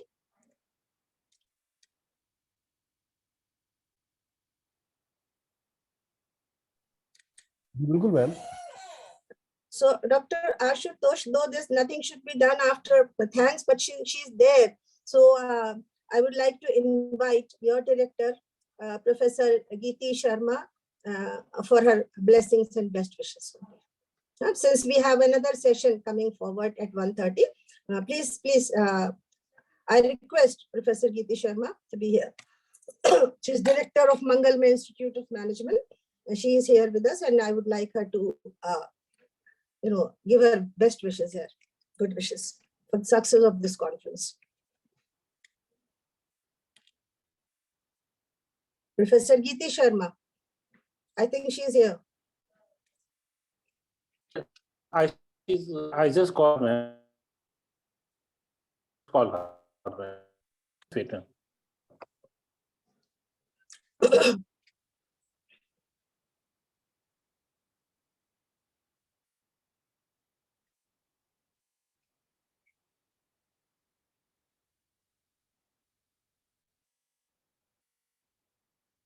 If there is any problem, we can call her later on also.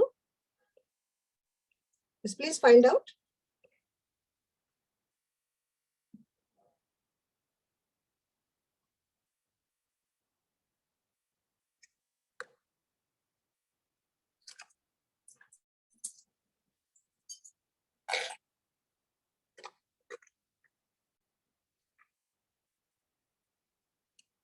So the next session we are going to have on education, teacher education, and our speaker is Dr. Chandrabhushan Sharma, who had been chairman of NIOS for a certain period of time, and he had a great role to play in all these things, in establishing NIOS and carrying on with the programs.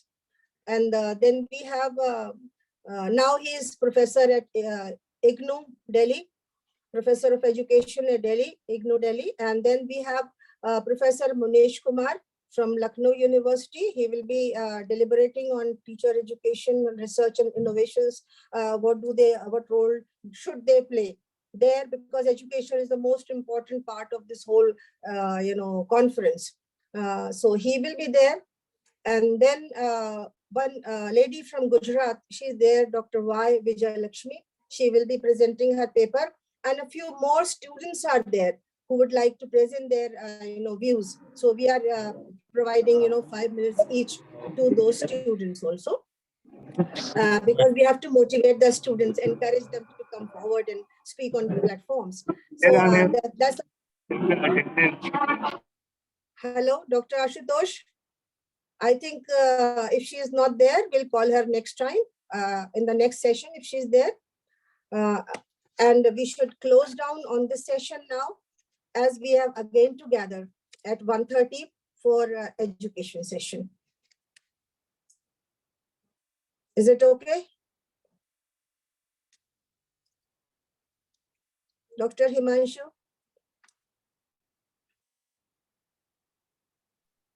Ji Now again, we have to collect at 1:30. Hello. So we should rejoin or? Hello. Hello? Hello. Ashutosh ji?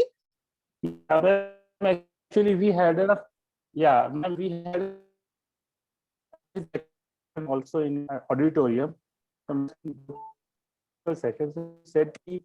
So she's very much there will be tomorrow there. in the So she management wants section. excuse for today Ashutosh, because she will- yeah, Dr. Ashutosh. she will be there. Dr. Ashutosh.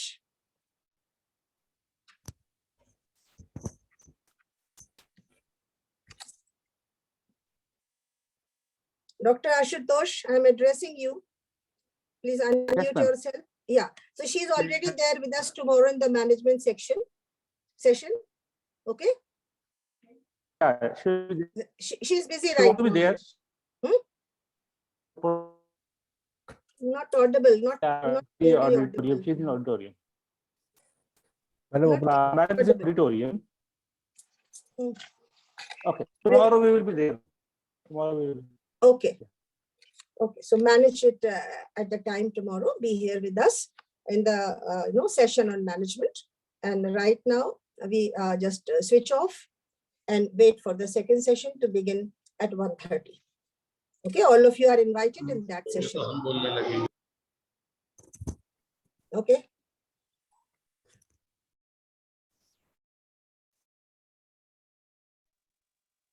Thank you so much, ma'am.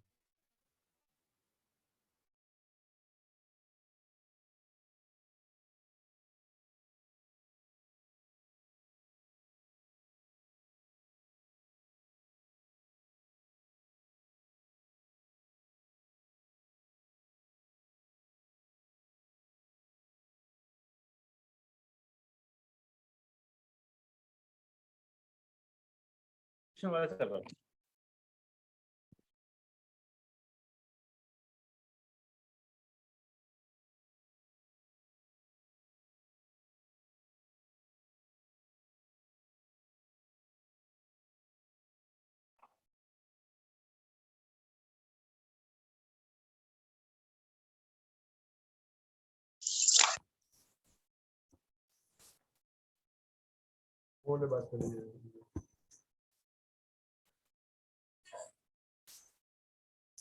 Ji Ashutosh ji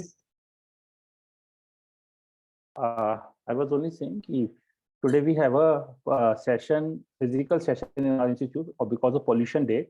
So Giti ma'am is there. Tomorrow we will be there.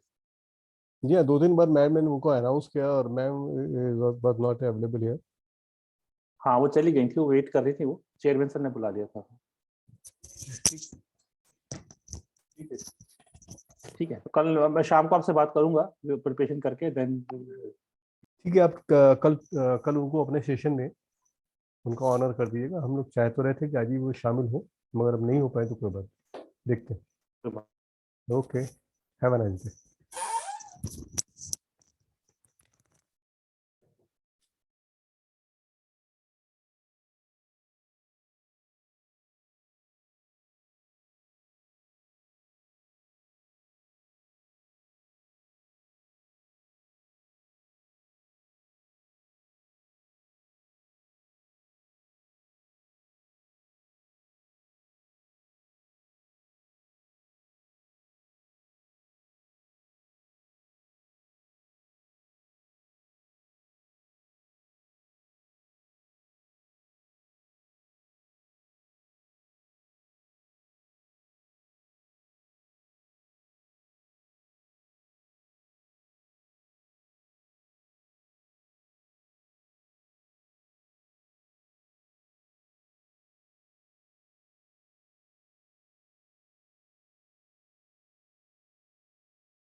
Mute हो गया आगे से बोलो हाँ दे दो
हाँ same link है।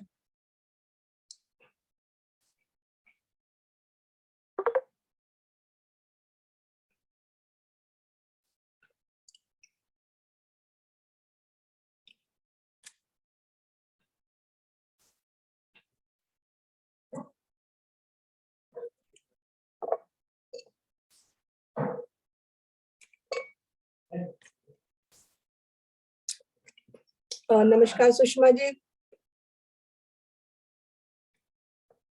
अब लाइट का ठीक हो गया आपके यहाँ? ठीक है जी हाँ, अब तो Nice. लाइट है, ठीक है? हाँ, नो प्रॉब्लम। Very nice.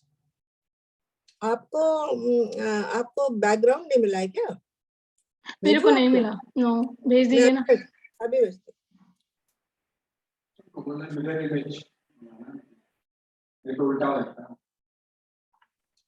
मुझे पता भी नहीं कैसे अप्लाई करना।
हिमांशु जी हमारे बीच में है?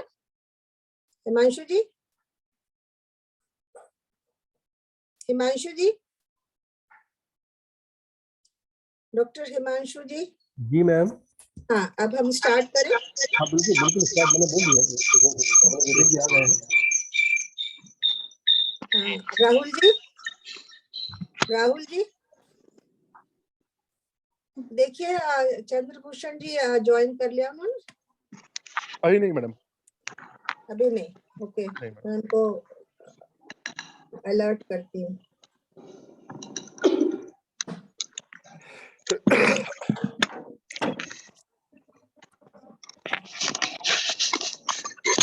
हाँ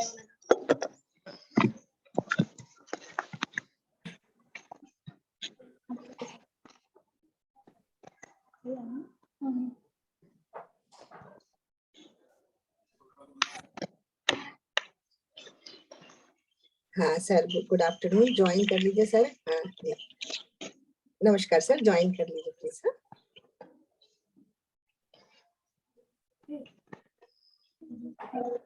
लिंक अच्छा भेजा था मैंने, लिंक मैं दोबारा अभी अभी भेज दूँ, दोबारा भेजूँ जी, अभी भेज दूँ। हाँ ओके। हो गया।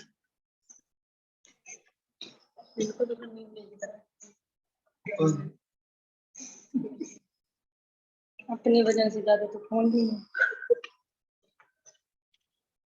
हमने रात तक हूँ 9 बजे। अभी एक चिट्ठी बना रहा हूँ, ये हो जाए, एक चिट्ठी बना रहा हूँ, इनको फिर सस्पेंड आसमान को। आज फिर कॉम्बैट रैली। हाँ फिर जल्दी चला भी गया, फिर चेंज भी करके आया। काट के बता, पहले भाग के गया, मैंने कहा अपने पहले उचित खुद के उधर सभी वो बस 2-3 मिनट्स में ज्वाइन कर रहे हैं।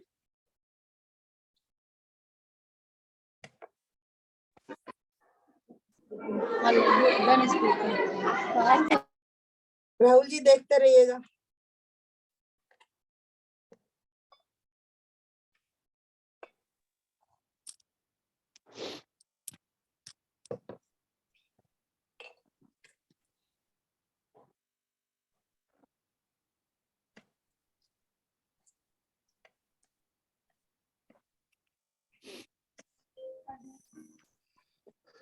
Vipin sir, please start your session.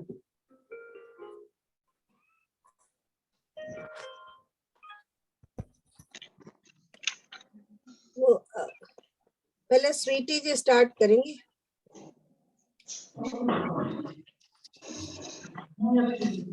सबको नमस्कार। स्टार्ट कर दें? जी।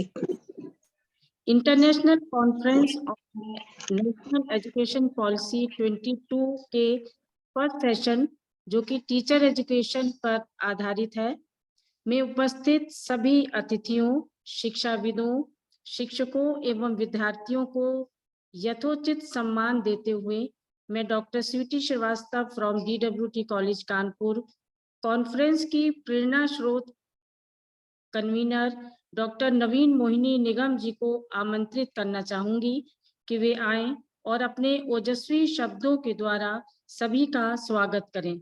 Doctor NM Nigam. Thank you professor Sweety Srivastava.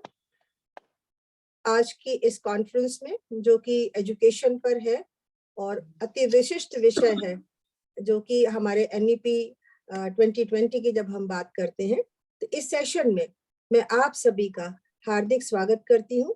विशेष रूप से हमारे मध्य अभी होंगे प्रोफेसर चंद्रभूषण शर्मा जी, और एज चेयर होंगी हमारे बीच में प्रोफेसर सुषमा शर्मा जी, जो कि कुरुक्षेत्र यूनिवर्सिटी की फॉर्मर डीन है और डिसेबल चिल्ड्रन पर विशेष रूप से आपका जो स्पेशलाइजेशन है, तो आपका मैं बहुत बहुत स्वागत करती हूँ। और दूसरे हमारे जो वक्ता हैं वो हैं professor Munesh Kumar from Lucknow university. आपका भी मुनेश कुमार जी, आपका बहुत बहुत स्वागत करती हूँ आज के इस सत्र में। साथ ही हमारे जितने भी हमारे साथ छात्र जुड़े हुए हैं, जो शिक्षक जुड़े हुए हैं हमारे साथ में, क्योंकि आप इस स्रोत हैं, हमारी शिक्षा प्रणाली को सुदृढ़ करने का स्रोत है आप सभी का हार्दिक स्वागत है। और मेरा पूर्ण विश्वास है कि आप सबके साथ में यह सत्र बहुत ही प्रभावशाली होगा और बहुत ही इसके जो रिजल्ट्स हैं, जो हमें चाहिए एज जो हमने प्लान किया है, कि ऑब्जेक्टिव्स है जो हमारे इसके कॉन्फ्रेंस के, वो अवश्य ही पूर्ण होंगे। Thank you Sweety.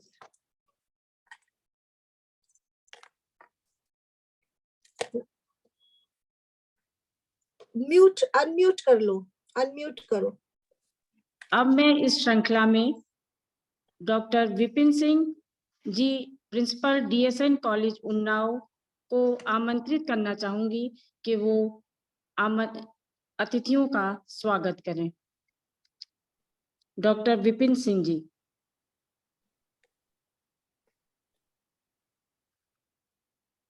Please unmute.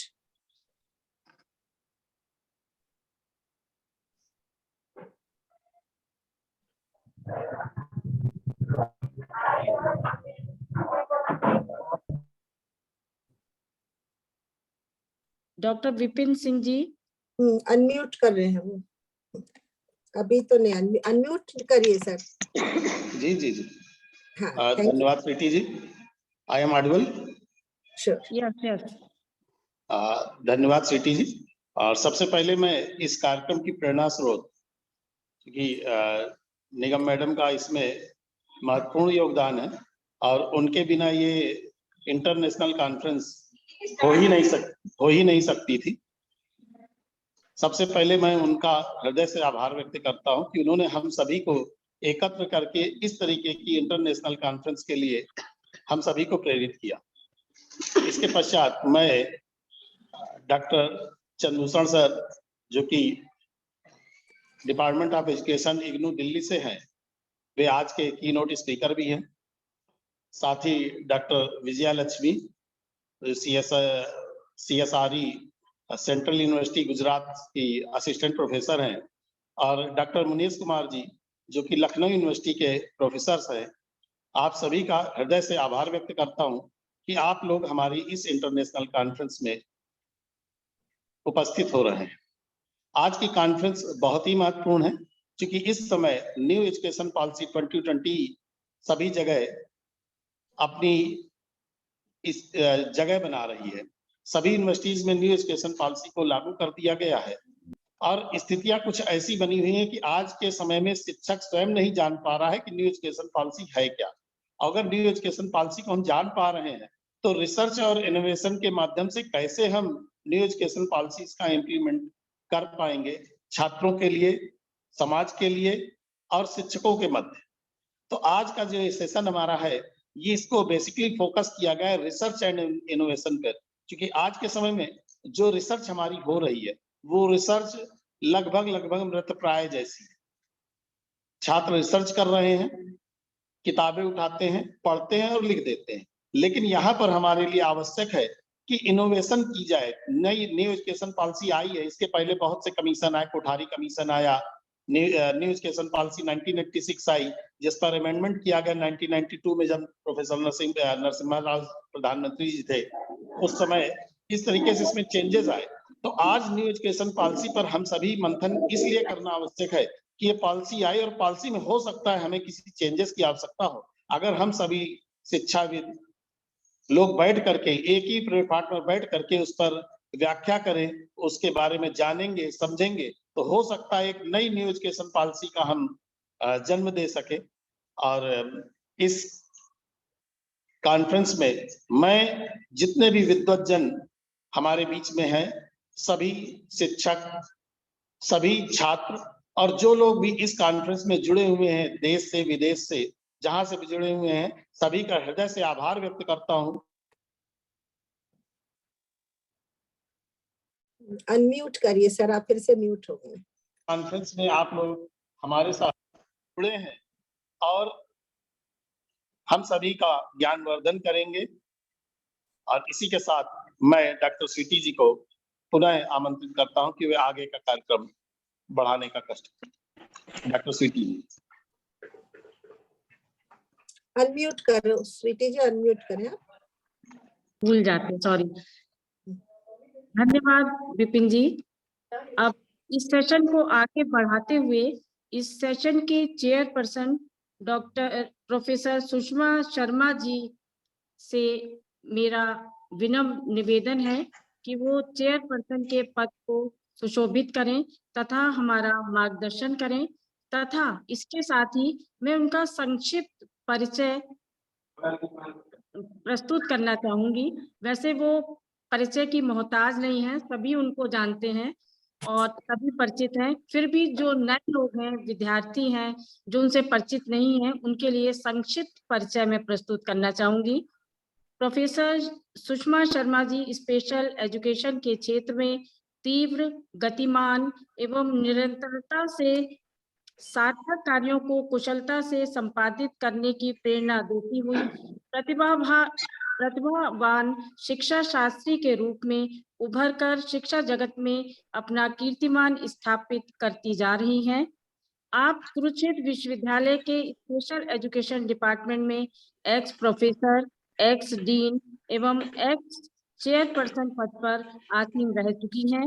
आप 17 साल as a professor special education department Kurukshetra में पदासीन तथा 32 वर्ष आपने regional institute of education Mysore NCERT में स्पेशल एजुकेशन और national of visually handicapped Dehradun में सक्रिय शिक्षण कार्य किया। इसके अतिरिक्त आपने क्वींसलैंड तथा ऑस्ट्रेलिया में अध्यापन कार्य किया। उक्त उपलब्धियों के अतिरिक्त आप विभिन्न राष्ट्रीय संस्थाओं जैसे academic council, national institute for visually handicapped, under ministry for social justice and empowerment Dehradun Uttarakhand, इसके अतिरिक्त technical advisory committee ministry of social justice and empowerment government of India new Delhi और national focus group on children with special needs NCERT new Delhi इत्यादि में member एवं as a expert member के रूप में संयुक्त रही हैं। रिसर्च के क्षेत्र में भी आपका अतुलनीय योगदान है। आपने 150 एमएड, एमफिल तथा 11 स्टूडेंट को स्पेशल एजुकेशन में पीएचडी उपाधि से सुशोभित करवाया है। इसके अतिरिक्त अनेकानेक नेशनल इंटरनेशनल जर्नल्स में आपके रिसर्च पेपर्स प्रकाशित होते रहे हैं। आपके द्वारा किए जाने वाले शिक्षा से संबंधित विशेषता विशिष्ट शिक्षा से संबंधित कार्य अकथनीय है। आपके द्वारा पूर्व में किए गए कार्य तथा वर्तमान में नियोजित कार्यों को शब्दों में निश्चित समय सीमा में कह पाना असंभव नहीं तो कठिन अवश्य है। इन्हीं शब्दों के साथ मैं प्रोफेसर शर्मा जी को आमंत्रित करना चाहूंगी कि वे कॉन्फ्रेंस के इस सेशन में चेयरपर्सन के पद पर आसीन हो तथा हम सभी का मार्गदर्शन करें। हमारे बीच में प्रोफेसर शर्मा आ चुके हैं, सीबी चंद्रभूषण जी आ चुके हैं हमारे बीच में और आप प्रोफेसर सुषमा शर्मा जी के नेतृत्व में ये सत्र सफलता की श्रेणी पर पहुंचे, ऐसी मेरी शुभकामनाएं। Thank you so much. अब इसी श्रृंखला में सेशन को आगे ले जाने की परमिशन आपसे मांगना चाहेंगे Sushma ji. Please go ahead ma'am. इसी श्रृंखला में मैं डॉक्टर चंद्रभूषण शर्मा जी का स्वागत करना चाहूंगी और उनको आमंत्रित करना चाहूंगी कि कीनोट जो उनकी लेक्चर है उसको प्रस्तुत करेंगे, उद्बोधन अपना प्रस्तुत करेंगे, हम लोग उससे लाभान्वित हो सके। इससे पहले मैं उनका संक्षिप्त परिचय पढ़ना चाहूंगी जिससे सभी लोग, जो लोग उन्हें नहीं जानते हैं, बाकी ज्यादातर लोग उनसे परिचित हैं, लेकिन जो लोग नहीं जानते हैं उनका परिचय लेकर वो मन ही मन हर्षित हो सकें। वर्तमान में professor Chandrabhushan Sharma ji Indira Gandhi national open university में एजुकेशन के प्रोफेसर हैं। आप अप्रैल 2015 से अप्रैल 2020 तक national institute of open schooling NIOS में एज ए चेयरपर्सन रहे हैं। आपको लगभग 3 दशकों का शिक्षण अनुभव है। आपको 9 जुलाई 2017 को विज्ञान भवन न्यू दिल्ली में commendable contribution to digital initiatives हेतु राष्ट्रीय पुरस्कार से सम्मानित किया गया। आप MHRD इग्नू प्रोजेक्ट के सर्व शिक्षा अभियान के तहत डिस्टेंस एजुकेशन प्रोग्राम के डायरेक्टर भी रहे हैं। आपके टैलेंट और कंट्रीब्यूशन को सम्मान देते हुए भारत सरकार ने 12 lakh untrained in service teachers को NIOS के द्वारा diploma in elementary education programme संपादित करने का दायित्व दिया, जिसे आपने 18 महीने के रिकॉर्ड टाइम में पूरा कराया। आपकी आपको सरकार द्वारा निर्मित विभिन्न नेशनल पॉलिसी फ्रेमिंग कमेटीज में महत्वपूर्ण भूमिका रही है, जिनमें एनसीटी के रिव्यू एवं distance education council of India bill को ड्राफ्ट करने में आपने सराहनीय योगदान दिया है। एकेडमिक काउंसिल एवं board of management, board of governors इत्यादि स्टेटरी बॉडीज से संबद्ध रहे हैं। आप इग्नू के द्वारा नामित किए गए एवं नेशनल कमिटीज यथा 11 प्लान, सर्व शिक्षा अभियान, राष्ट्रीय माध्यमिक शिक्षा अभियान, समग्र शिक्षा, national mission on education information and communication technology, UGC visiting committees, national assistant and council teams, national council for teacher education planning इत्यादि विजिटिंग टीम में संलग्न रहे हैं। आपका डीईसी, यूजीसी, एआईसीटी इंस्पेक्शन में सक्रिय योगदान रहा है। आप जुलाई 2018 नाइजीरिया में यूनिवर्सल बेसिक एजुकेशन कमेटी में आमंत्रित रहे हैं। डेफ लर्नर्स के प्रति आपके कार्यों के प्रति COL award of excellence in distance education से आपको नवाजा गया है। Thank you, sweetie ji. I think it is getting long. आपके द्वारा आईटी को अधिक प्रभावशाली बनाने तथा सेकेंडरी एवं सीनियर सेकेंडरी सर्टिफिकेट्स को समानता दिलाने के प्रयास को सराहा गया है। वर्तमान में आप Shanti Upendra foundation for development initiatives के चीफ ट्रस्टी हैं। यह संस्था शिक्षा के क्षेत्र में कार्यरत है। इनके कार्यों को शब्दों में और समय सीमा में प्रस्तुत करना बहुत ही कठिन है, इसलिए मैं अपने शब्दों को विराम देते हुए आपको आमंत्रित करूंगी कि आप अपने उद्बोधन से हम लोग को लाभान्वित करें। धन्यवाद। बहुत बहुत आभार। सुषमा जी चाहें तो पहले कुछ बोल लें या अपना इंट्रोडक्टरी रिमार्क्स देना चाहें तो सुषमा जी दें और तब फिर मैं अपनी बात रखूं। आप म्यूट हैं सुषमा जी। Yeah, I got so excited, I think, looking at you. And thank you so much, Professor Sharma, looking at you. You are going to grace the occasion of this session. And as a keynote speaker, I believe everybody is looking forward to listen to you, including me.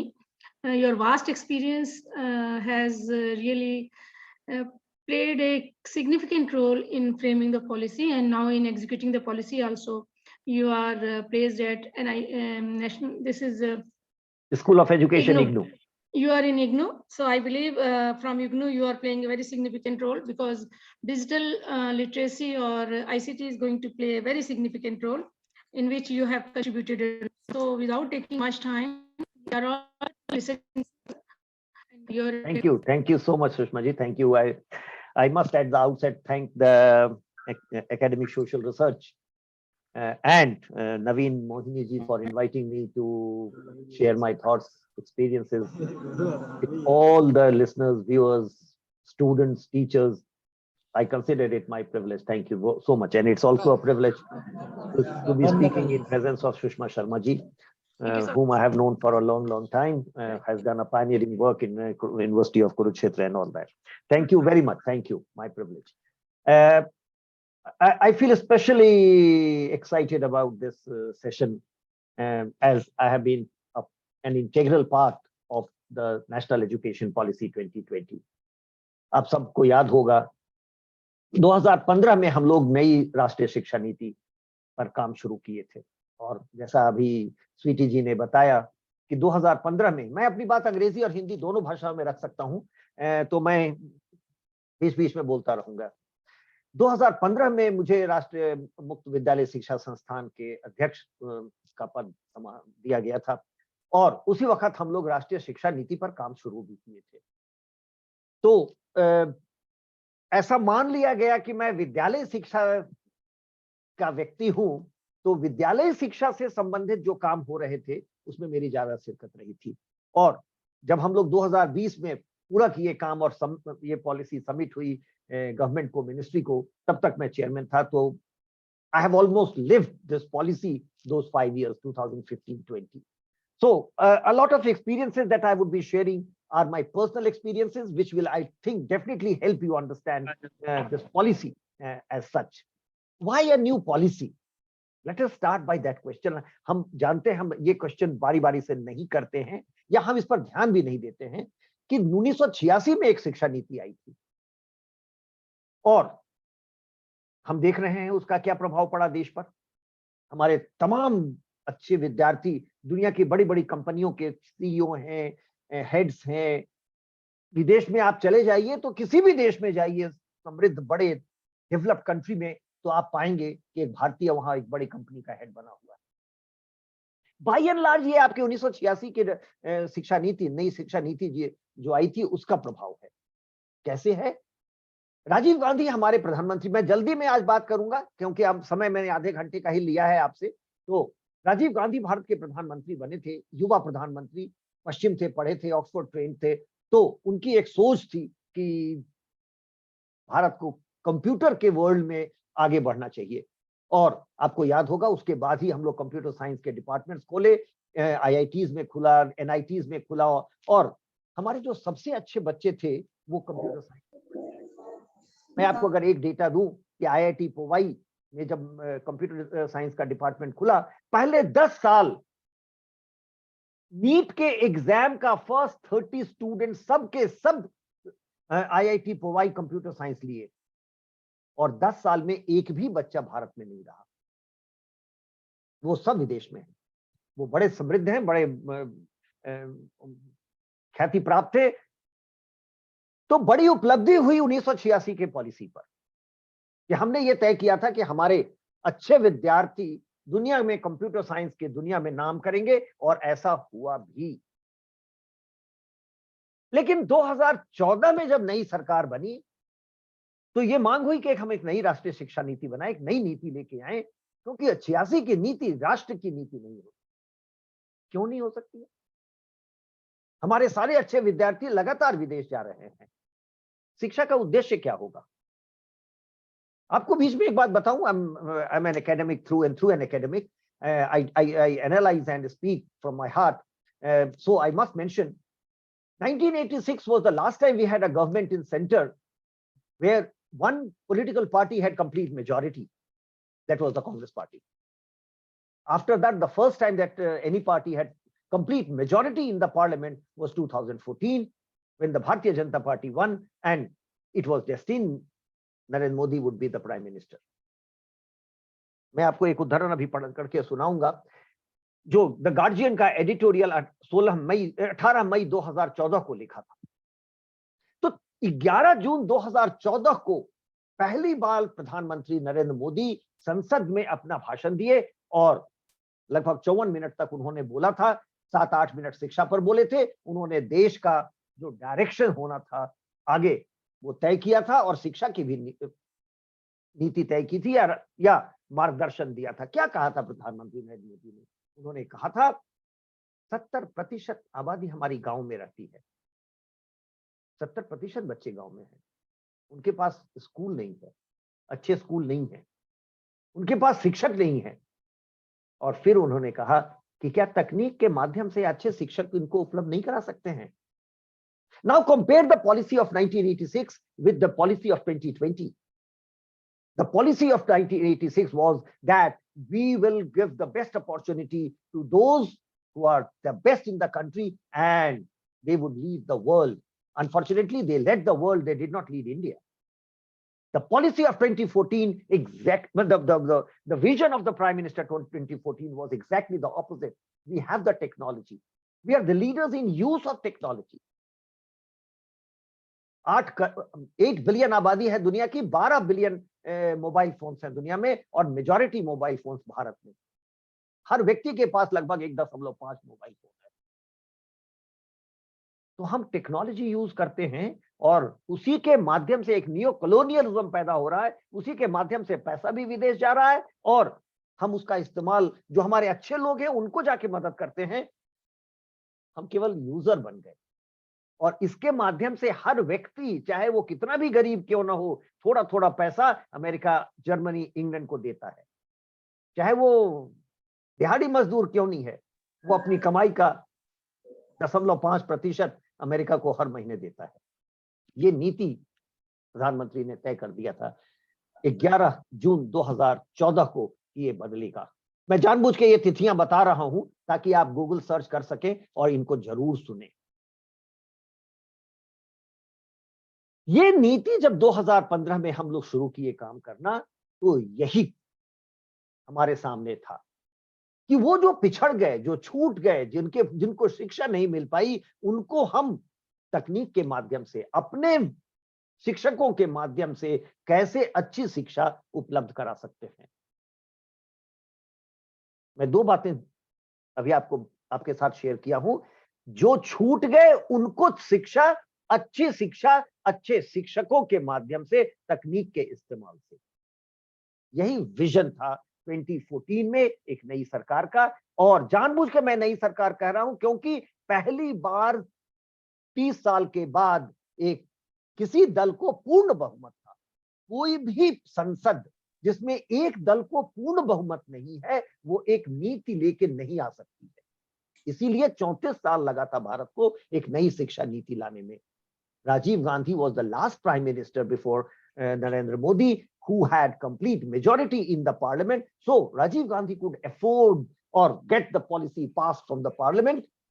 We always had coalition governments and they were never unanimous on a policy on education. हम क्या पढ़ाएं बच्चों को, इसीलिए ये पूरा का पूरा period हम तय ही नहीं कर सके कि हमको पढ़ाना क्या है। जो दल आते थे साथ में सरकार बनाने, उनकी ही नीति एक जैसी नहीं थी कि हमारा देश का बच्चा बने तो क्या बने। लेकिन 2014 में ये तय था कि हम क्या पढ़ाएंगे और हमारे बच्चे क्या बनेंगे। तो 2015 में जब हम काम शुरू किए तो आप राष्ट्रीय शिक्षा नीति 2000, मैंने जानबूझ के टॉपिक जो दिया था, challenges of implementation of NEP 2020 in school sector, मैं पूरे पॉलिसी पर ही बात करूंगा, ज्यादा स्कूल पर बात करूंगा। तो हमारे सामने चैलेंज क्या था, आप अगर अखबार उठा के देखें 2015 में central advisory board of education की मीटिंग होने वाली थी और मेरा सौभाग्य था कि मैं उसका सदस्य था। मैं चेयरमैन होने के नाते मैं सदस्य था, मैं अटेंड कर रहा था। और जिस दिन ये केब की मीटिंग थी उसी दिन अखबार में आया कि 60 लाख बच्चे विद्यालयों से बाहर हैं। There are 60 lakh out of school children in the country. And obviously that day in the CABE meeting, this came up as a major issue. The Honorable Minister Smriti Irani was chairing and she said, we will do a deep analysis of it and we will come up with a report in the next CABE meeting. Munesh ji join करनी है। मुनेश जी आपका बहुत बहुत स्वागत है, आप दिख रहे हैं, नमस्कार। तो स्मृति जी ने एक समिति बनाई माननीय मंत्री उपेंद्र कुशवाहा जी की अध्यक्षता में। मेरा सौभाग्य था कि मैं उसका सदस्य बना। हम लोग देश भर में घूम के बात किए कि भाई ये बच्चे बाहर क्यों हैं। पहली बात तो ये कि ये 60 लाख नहीं थे, ये 2 करोड़ से ज्यादा बच्चे थे। और 2020 की जब पॉलिसी आई है, आप पढ़ेंगे तो लगभग 3.25 करोड़, 3.5 करोड़ बच्चे स्कूलों से बाहर थे। 3.44 crore children were out of school in 2020 when this policy was finally approved by the cabinet. In spite of Sarv Shiksha Abhiyan and billions of rupees spent on Sarv Shiksha Abhiyan, हम 1990 जॉम्टियन conference के बाद पूरे education का direction या focus Bharat में shift किए थे higher education से स्कूल एजुकेशन में, और बजट का मेजर पोर्शन स्कूल एजुकेशन में जा रहा था। फिर भी 3.25 करोड़ बच्चे इस विद्यालयों से बाहर क्यों थे। केवल पैसे से पढ़ाई नहीं होती, बिल्डिंग बना के पढ़ाई नहीं होती है। ये समझ हमारी हुई कि ये बच्चे इसलिए बाहर थे क्योंकि इनके लिए रेलेवेंट एजुकेशन ही नहीं था। Education has to be relevant for the target group, the clientele. We had not made our education relevant for them. What was irrelevant? We have been providing education in the 22 languages of the 8th schedule. 8th schedule के जो 22 भाषाएं हैं, हम केवल उसी में इनको शिक्षा देते रहे। भारत के 90% आबादी की भाषा इन 22 भाषाओं में नहीं है। आपकी मातृभाषा क्या है? आपके माता पिता कौन सी भाषा अपने घर में बोलते हैं, जरा सोच के देखिए। मैं हिंदी भाषी नहीं हूं, मैं मगही भाषी हूं। बिहार के 90, मैं बिहार से आता हूं, बिहार के 90% बच्चे इन 22 भाषाओं में कोई भी भाषा उनकी मातृभाषा नहीं है, हिंदी उनकी मातृभाषा नहीं है। हम मगही, मैथिली, भोजपुरी इन भाषाओं के भाषी हैं, लेकिन जब हम स्कूल जाते हैं तो हमको हिंदी में पढ़ाया जाता है। हिंदी में हमको अपनी परीक्षा देनी पड़ती है, हिंदी में समझना पड़ता है और हिंदी में ही कक्ष में अपने प्रश्नों का उत्तर देना पड़ता है। हम पिछड़ जाते हैं। और ये बात पहली बार नहीं कही गई है, ये आप वुड्स डिस्पैच से लेकर के लगातार आज तक देखें तो लगातार ये कहा गया कि बच्चों को उनकी मातृभाषा में शिक्षा दीजिए। वुड्स डिस्पैच 1854 में कहता कि भाई मातृभाषा में भारत के बच्चों को पढ़ाओ, अंग्रेजी थोड़े बच्चों को, in spite of the fact that in 1832-35 Macaulay gives the Minister of Education and he says education, English must be taught. In spite of that, 1854, the British government also realized that most children are out of school and illiterate because they are not provided education in the mother tongue. In spite of 75 years of independent India, we could not provide that. Why? And that was the reason that more than 3 crore children were out of school. तो पहली बात ये थी जो हम लोगों ने देखा कि मातृभाषा में शिक्षा होनी चाहिए। मगही में, मैथिली में, भोजपुरी में, खड़िया में, उरांव में, हो में, संथाली में, ग्रेट अंडमानीज में, जो छोटी भाषाएं हैं, तभी उन बच्चों को हम रोक सकेंगे स्कूल में। नहीं तो ये बच्चे तो निश्चित ड्रॉप करेंगे। The destiny is fixed the day they are admitted to a school. एक फर्स्ट जनरेशन लर्नर आता है, उसका माँ बाप हिंदी नहीं बोल पाता है, तेलुगु नहीं बोल पाता है, उसको आप कक्ष में लाके तेलुगु में पढ़ाते हैं, घर जाता है तो तेलुगु का एक डायलेक्ट बोलता है। वो बच्चा ना अपने समझता है ना उसके माता पिता समझते हैं। घर में कोई मदद करने वाला नहीं है, वो बच्चा तो ड्रॉप करेगा ही करेगा। ये डेस्टिनी था, हम चाहे कितना भी रुपया खर्च करें। पहली चीज जो ये राष्ट्रीय शिक्षा नीति बोलती है कि हर बच्चे को उसकी मातृभाषा में लोअर प्राइमरी एजुकेशन दिया जाएगा। In spite of hundreds of years of the understanding that our children drop out of school, they are not able to perform, they are destined to fail because they are not provided education in mother tongue. We did not do anything about them. This was the vision of the Prime Minister, I must say. I've been an integral part, so I can definitely share this. This was the vision of Prime Minister. भैया उसको मातृभाषा में पढ़ाओ। ये 8th schedule के language है, उसमें नहीं होगा। तो पहली बात जो ये रिकमेंड करती है पॉलिसी कि हम लोअर प्राइमरी, प्री स्कूल इनको मातृभाषा में देंगे। दूसरी जो बड़ी चीज हम लोगों ने देखा वो ये कि हमारे स्कूल का एज 6 साल है। 6 साल में स्कूलिंग शुरू करते हैं। Do you realize how much time children have already wasted? Those who have not been to a play school or a creche. If I can ask this question on this platform, आपका बच्चा 3 से 6 साल की उम्र में कहां था? मेरा बच्चा कहां था? किसी ना किसी प्ले स्कूल में था, किसी क्रैश में था, किसी डे केयर सेंटर में था, जहां एक अर्ली चाइल्डहुड केयर लेने वाली शिक्षिका, ट्रेन टीचर के हाथ में मेरा बच्चा था, आपका बच्चा था। और उन सभी लोगों का बच्चा था, होते हैं जो हुजू हैं, जो एलीट हैं, जो प्रिविलेज्ड, लेकिन उनका क्या, जो लेफ्ट बिहाइंड हैं, जो गरीब हैं, जो छूट गए पीछे, उनके बच्चों को लिए हमने क्या किया 3 से 6 साल? हमने आंगनवाड़ी खोला। और आंगनवाड़ी का जरा डॉक्यूमेंट पढ़िए, integrated child development scheme ICDS के तहत हम लोगों ने देश में आंगनवाड़ी खोले। आंगनवाड़ी की परिभाषा पढ़िए जरा, क्या क्यों खोला गया था कि जब माँ काम करने जाए तो बच्चों को यहाँ छोड़ के जाए और उनको देखरेख करने के लिए एक वर्कर अपॉइंट किया गया। So the children of the who's who, the elite, the rich, the well off will be in the hands of a trained teacher, and the children of the less privileged, the Dalit, will be in the hand of a worker. ये हमारी सोच 75 साल में नहीं बदली। ये policy दूसरी बड़ी रिकमेंडेशन जो करती है वो ये कि हम हर गांव में हर बच्चे को एक trained early childhood caretaker उपलब्ध कराएंगे थ्रू आंगनवाड़ी। हम आंगनवाड़ी को रिफॉर्म करके और उनको चाइल्ड केयर सेंटर नहीं, child learning centre, early childhood care and education centre, ECCE का सेंटर बनाएंगे। तो दूसरा रिकमेंडेशन करता है कि 3 साल से हर बच्चा, चाहे वो किसी भी परिवार से आता हो, कैसा भी गरीब हो, उसको एक एजुकेटेड चाइल्ड केयर के देखरेख में रखा जाएगा। तो आप देखिए कि एक गरीब बच्ची जो गांव से आती है वो 3 साल से 6 साल की उम्र के बीच में क्या करती है? वो अपने छोटे भाई बहन का देखरेख करती है जब माँ काम करने जाती है।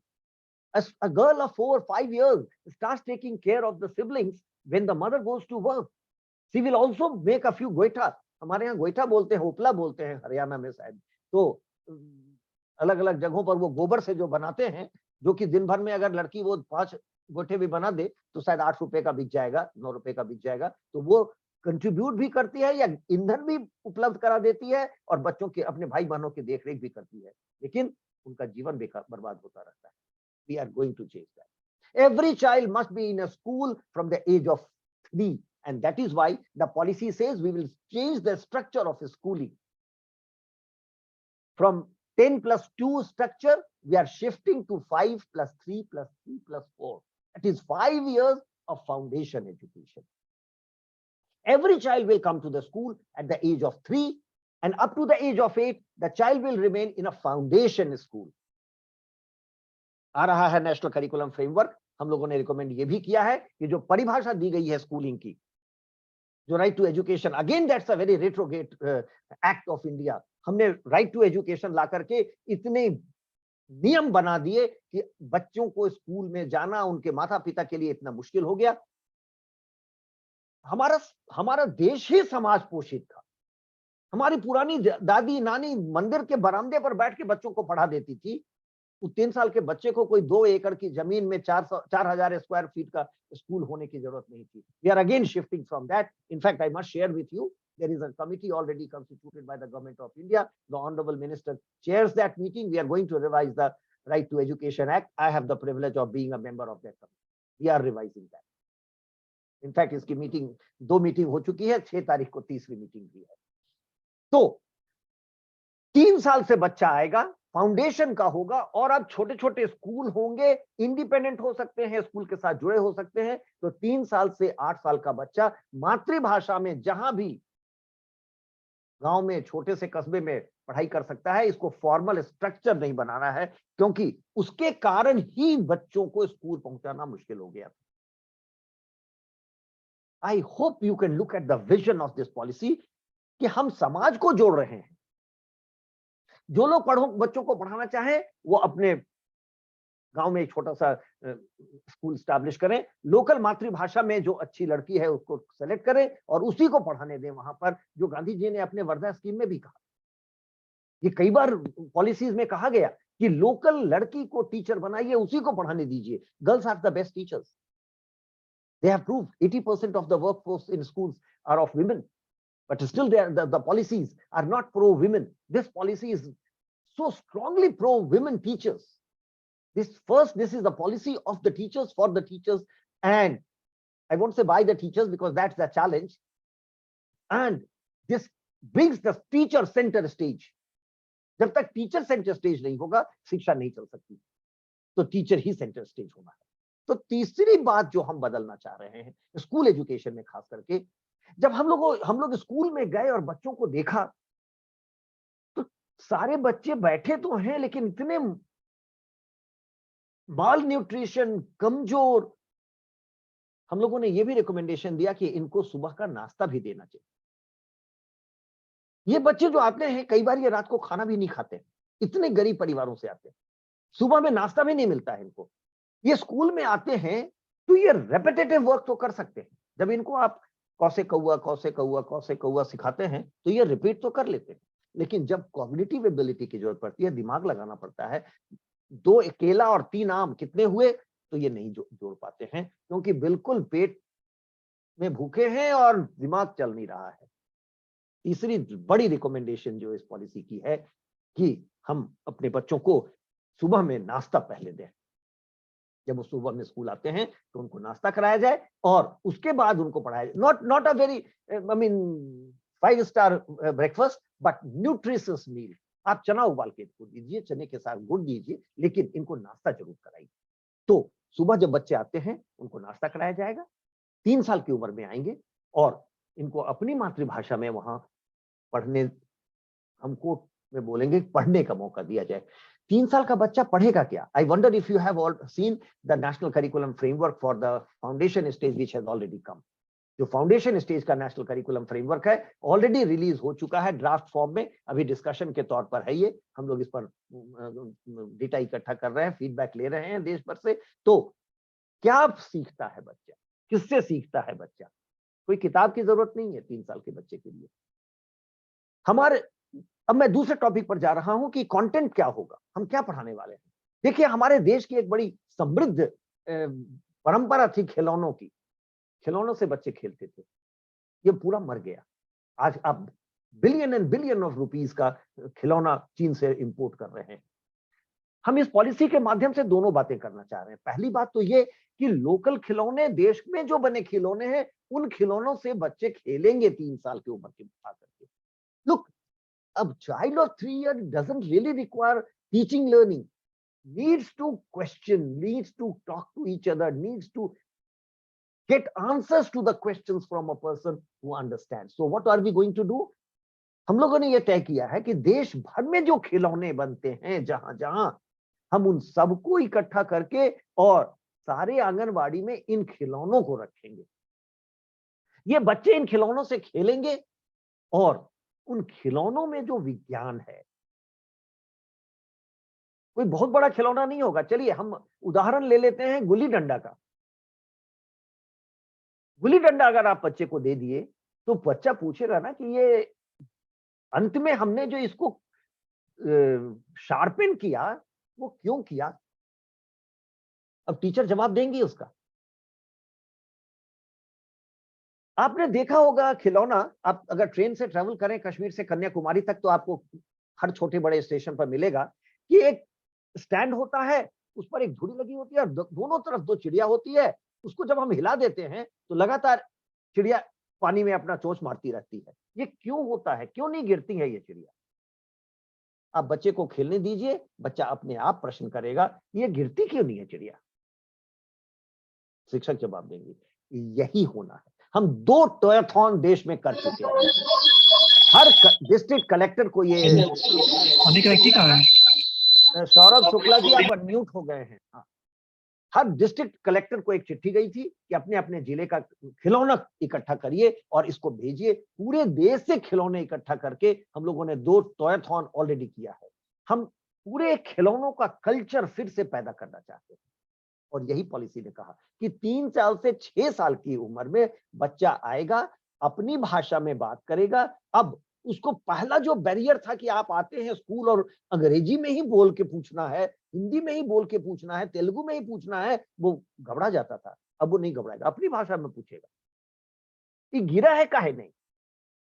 हम खेल रहे हैं सुबह से हम देखा ये गिर भी नहीं करा है।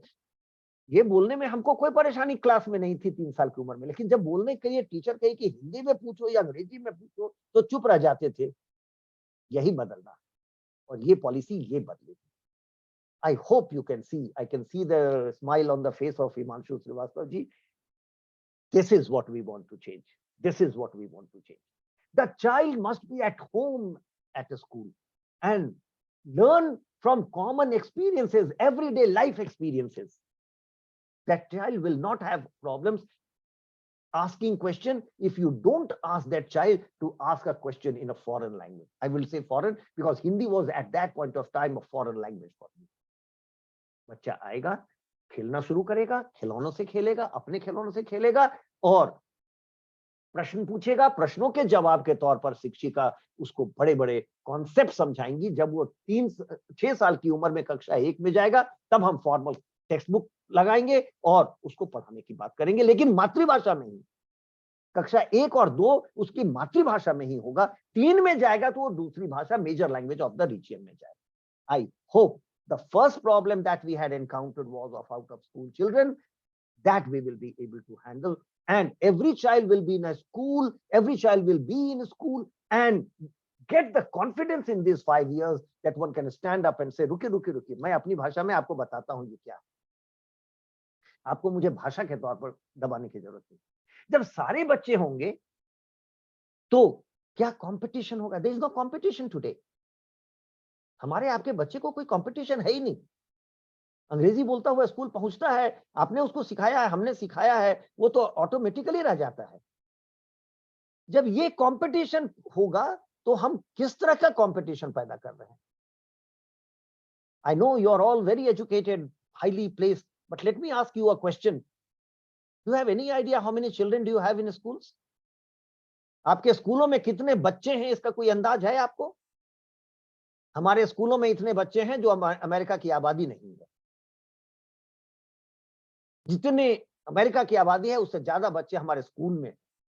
तो अगर इन सभी बच्चों में वो हम प्रतिस्पर्धा पैदा कर पाए और जो बेस्ट है वो अपने अपने विधाओं में निकल के आया, तो क्या होगा?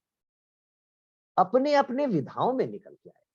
We are doing away with the whole concept of academic subjects. Macaulay के मिनट्स को दोबारा एक बार पढ़िए। क्या कहा मैकॉले ने? मैकॉले ने कहा कि हम अंग्रेजी पढ़ाएंगे अंग्रेजी के माध्यम से, और जो अंग्रेजी पढ़ जाएगा वो हमारा क्लर्क बनेगा, हमारा इंटरप्रेटर बनेगा। They will help us prolong the British rule in India. That is what we want to change. Bharat सोने की चिड़िया क्यों था? क्योंकि ऋक्व जो हमारा कुम्हार था, तैत्तिरीय उपनिषद पढ़िए, ऋक्व की चर्चा आती है। ऋक्व जो हमारा कुम्हार था, उसके मिट्टी के बनाए हुए बर्तन दुनिया भर में जाते थे। हमारा लकड़ी से बनाया हुआ फर्नीचर दुनिया भर में एक्सपोर्ट होता। आज हम आइकिया का फर्नीचर स्वीडन से इंपोर्ट करते हैं, जिसकी आबादी 6 करोड़ है। 6 करोड़ बच्चे तो हर साल मेरे स्कूल में एडमिशन लेते हैं भाई। इसमें अगर 2 बच्चा भी निकला तो हर साल एक आइकियन बनाएंगे। लेकिन हमने सरेंडर कर दिया स्वीडन को कि तुम फर्नीचर सप्लाई करो, और हम फर्नीचर नहीं बना पाएंगे, क्योंकि फर्नीचर या कारपेंट्री को हम स्कूल के सब्जेक्ट से निकाल दिए। हम सब गर्व करते हैं, कोट हम सब करते हैं, ढाका का मलमल दुनिया भर में जाता था। ढाका के मलमल को रिवाइव करने की जो प्रक्रिया होनी चाहिए थी 47 के बाद, वो क्यों नहीं हुई? वो क्यों नहीं हुई? Now, I'm giving this background to make you understand that we have completely opened the scene of curriculum and disciplines. Dance will have equal footing or equal status in schools that economics has, that physics has. I was listening to Professor Dinesh Singh, the former Vice Chancellor of Delhi University, in the Foundation Day lecture of Jammu University on 5th of September, and he gave a brilliant data. उन्होंने कहा कि आपको भी सोचे हैं कि Darwin इतना बड़ा थ्योरी क्यों दे पाया? डार्विन ने क्या पढ़ा था? डार्विन 3 विषय पढ़ा था। वो बॉटनी पढ़ा था, एग्रीकल्चर पढ़ा था और मैथमेटिक्स पढ़ा था। क्या आपके स्कूल का कोई भी बच्चा ये 3 विषयों का कॉम्बिनेशन ले सकता है क्या? Do your schools have that opportunity or option to permit the child to study dance along with maths and music? If you don't give that option, how will your child come up with a new form of dance? How will your child give a new music? Music के साथ math पढ़ाओ ना। हम सब coat करते हैं बोस को कि वो फिजिसिस्ट थे लेकिन म्यूजिक में बड़ा शौक था। फिजिक्स और म्यूजिक का क्या संबंध है ये हम सबको पता है, हमारे वांग्मय में है, लेकिन हम उसको रीइंस्टेट नहीं कर पाए थे। This policy does that. I hope when I am exceeding my time, Mohini ji, you can remind me. I will sum up in 5 minutes. हम विषयों को खोल दिए हैं। पहले जो फिजिक्स, केमिस्ट्री, मैथमेटिक्स या साइंस, आर्ट्स, कॉमर्स का जो साइलोज बने थे उसको खोल दिया गया है। अब आप कुछ भी विषय कॉम्बिनेशन में ले सकते हैं। अगर कोई लड़का चाहे, मैं जानबूझ के लड़की नहीं बोल रहा हूं, कोई लड़का चाहे तो डांस के साथ म्यूजिक, अपैरल डिजाइन, व्हाटएवर ले सकता है। और क्या नतीजा होगा?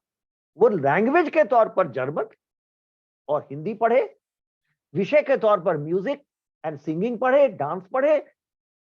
आप अंदाज करिए, आपने कभी इंडियन आइडल का सिलेक्शन का प्रोसेस देखा है? इंडियन आइडल आप जरूर देखते होंगे। 1.5 लाख बच्चे कलकत्ता में अकेले आ गए चुनाने के लिए। अगर इनमें से 50 बच्चों को आप चुन के कहें कि तुम जर्मन और म्यूजिक पढ़ो, और वो जर्मन में जब गाना गाएगा, हम विजन ये है कि 2030 में जर्मन में गाने वाले जो बेस्ट बच्चे आएंगे वो भारत से आएंगे, क्योंकि हम इतनी बड़ी संख्या में ये बात करेंगे कि उतनी संख्या तो जर्मनी में बच्चों की नहीं।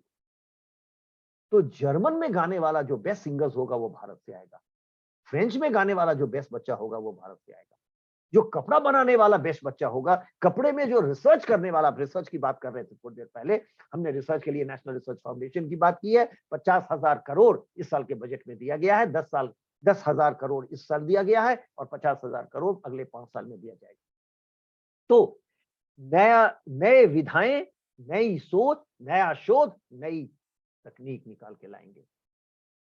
और इसी के कारण तो भारत सोने की चिड़िया थी, जो हम मिट्टी से भी पैदा कर रहे थे पैसा, हम कपड़े से भी पैदा कर रहे थे। और अंग्रेजों ने यही तो किया था कि हमारी विधाओं को उसने मारा था कि अगर भारत से ही एक्सपोर्ट होता रहा तो अंग्रेज इंग्लैंड का सामान यहाँ हम लोग कैसे बेच पाएंगे।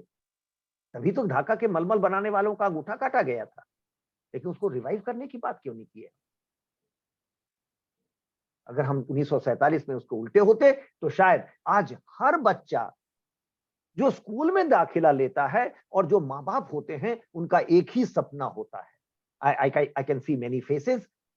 Put your hand to heart and ask yourself, आपका भी सपना ये नहीं था क्या कि मेरा बच्चा किसी तरह IIT पहुंच जाए, किसी तरह पढ़ के ये IIT चला जाए। हम सब माँ बाप, हर बच्चा इस देश का, करोड़ों बच्चा केवल एक ही सपना लेके जीता है और 3,000 सीट है केवल। ये बच्चा क्यों सपना लेके नहीं जीता है कक्षा 1 से, किसी दिन मैं इस देश का बेस्ट खिलौना बनाऊंगा जो दुनिया भर में जाएगा, जो दुनिया भर में लोग खरीदेंगे। क्यों ये बच्चा नहीं सोचता है कि मैं ऐसी डांसर बनूंगी जो दुनिया भर में जाके डांस करूंगी और परफॉर्म करूंगी। I have so much to share with you. I've lived this policy 5 years, and I must say I'm the only academic today in India who is still in academics and who was a part of the national education policy with the school sector. बाकी सभी bureaucrats थे जो छोड़ चुके हैं sector को, मैं अकेला रह गया हूँ एजुकेशन में। I was traveling to Ranchi, मैं DPS रांची में गया था और वहां बच्चों से बात कर रहा था, what should change in education। हमने बच्चों से ही पूछा था। मैं 2 सेक्टर को स्पेयर हेड कर रहा था, vocational education and non formal education. मैं वहां रांची DPS में जानबूझ के ये स्कूल कोट करता हूं हर बार जब बोलता हूं, ताकि आप विश्वास करें कि ये एक्चुअल एग्जाम्पल है। मैंने बच्चों से पूछा व्हाट शुड चेंज, क्या बदलना चाहिए। एक लड़की जो फर्स्ट डेस्क में बैठी थी कि sir if I had the opportunity, if I had the authority, मैं केवल डांस करती, मेरा डांस में बहुत शौक है, तो मैं डांस सीखती, वेरियस फॉर्म्स ऑफ डांस सीखती, उनके बारे में पढ़ती और मैं एक डांसर बनना चाहती। हमने डॉक्टर राम सिंह वहां के प्रिंसिपल थे, अभी भी हैं, उनसे पूछा ये कौन लड़की है। उन्होंने बताया कि ये रांची के लीडिंग 2 डॉक्टर्स की बेटी है, अकेली बच्ची है ये। Mother is a gynaecologist, father is a general practitioner और surgeon, and they have a big nursing home in Ranchi. They want this girl to become a doctor so that she can take charge of the nursing home.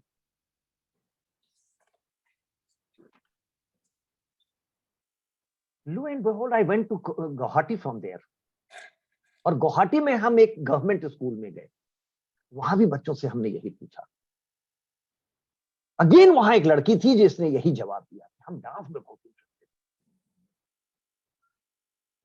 Teacher ने बताया कि वो lower division clerk की बेटी है, उसके पिताजी एक लोअर डिवीजन क्लर्क हैं गवर्नमेंट के ऑफिस में। और लंच में जो टीचर मेरा विजिट कोऑर्डिनेट कर रही थी, उन्होंने कहा कि सर मेरा भी बड़ा इंटरेस्ट है डांस में। I am a dancer and I give public performance, but for a living I teach chemistry in the school. What a shame for a country. हम राइट करते हैं कि 140 करोड़ के देश हैं, 1.4 बिलियन हैं। हम क्या 3 लाख क्या 30 लाख बच्चों को, लड़कियों को, महिलाओं को, लड़कों को, श्यामक दवार को, मैं जानबूझ के बारा श्यामक दवार का नाम लेता हूं कि इतना बढ़िया डांसर भारत ने दिया है, पुरुष डांसर, तो क्या श्यामक दवार को वो स्थान नहीं दे सकते। हम सबको फिजिक्स, केमिस्ट्री, बायोलॉजी या मैथमेटिक्स पढ़ने के लिए बाध्य क्यों कर रहे हैं। और वो भी बच्चा जो फिजिक्स, केमिस्ट्री, मैथमेटिक्स पढ़ता है वो इसलिए कि किसी तरह ये देश छूट जाएगा, मैं अमेरिका चला जाऊंगा, मैं वहां बच जाऊंगा, इसीलिए हम फिजिक्स, केमिस्ट्री, मैथमेटिक्स पढ़ेंगे। What sort of a policy did we make in all these years? We had no direction in education. This policy will definitely change the direction of the nation. अब हर बच्चा अपने मन की पढ़ाई करेगा। I am leaving aside the teacher training part of it because that will again take a few minutes, but I don't have time. We have taken a completely different trajectory of teacher training. So I will leave aside that, but now you can look at the complete 180 degree. The child comes at the age of 3, studies in one's own language or plays in one's own language, gets interested in the school, gets interested in the schooling process, stays back in school. When one goes to class 2, 3, 4, nurtures one's own hobbies and interests. इसीलिए हमने कहा है कि 30 बच्चे से ही छोटी class से ही बच्चा 10 दिन बैगलेस अटैचमेंट करेगा किसी भी फॉर्म से, तो वो एक कुम्हार के यहाँ एक दिन जाएगा, उसको देखेगा वो मिट्टी के बर्तन कैसे बनाता है, थोड़ा अपना भी हाथ लगाएगा। 4 दिन वो बढ़ई के यहाँ जाएगा, 3 दिन वो लोहार के यहाँ जाएगा, किसी कपड़ा बनाने वाले लूम में जाएगा, तो हर साल 10 दिन वो देखेगा। इस तरह से वो हर विधा से, हर स्किल से वो रूबरू होगा, एक्सपोज होगा, और शायद 8 साल, 9 साल, 10 साल की उम्र में वो सोचने लगे कि मैं कपड़ा बनाऊं, मैं मिट्टी से बर्तन बनाऊं। और जब वो 12वीं में आएगा, सेकेंडरी में, जो कि हम सीनियर क्लास कहते हैं, जिसमें कि बच्चा सही में फिजिक्स में बात करने लगता है, केमिस्ट्री में बात करने लगता है, ये बच्चा फैब्रिक डिजाइन में बात करने लगेगा कि ऐसा होना चाहिए, फैब्रिक ये बनना चाहिए। जी मैम, आप कुछ बोलना चाहती है? सुषमा जी आप म्यूट है, आप म्यूट हैं। Sir, Dr. Sharma, what you were explaining, your journey, knowing everything is so very interesting. But I was just thinking, अगर आप थोड़ा सा टीचर एजुकेशन के बारे में बात कर दें तो जो सेशन है उसमें आपका इनपुट आ जाएगा। I know you were emotionally attached with the field and you were involved at every stage. Policy framing and policy execution में जब रिसर्च और इनोवेशन की बात करते हैं with particular reference to teacher education, अगर वो थोड़ा सा कुछ चाहे 2-3 पॉइंट्स ही बताएंगे ना तो लोगों का मार्गदर्शन हो जाएगा। जितने भी पार्टिसिपेंट्स हैं they will be taking clue from you कि आपने वो बात जब फोन देना वहां से फोन दे दो। I will explain what we have done in the area of teacher education. I will take 10 minutes then. So आप पहले तो बच्चे को देखिए कि बच्चा क्या बदलेगा। 3 साल का बच्चा आएगा, मघी में पढ़ेगा, मघी में खेलेगा, प्रश्न पूछेगा, कॉन्सेप्ट्स उसके क्लियर होंगे। अब वो ऊपर जाता है तो वो अपने विभाग में काम करेगा। हो गया ना तुम्हारा? कर दिया है, हो गया, ले जाओ।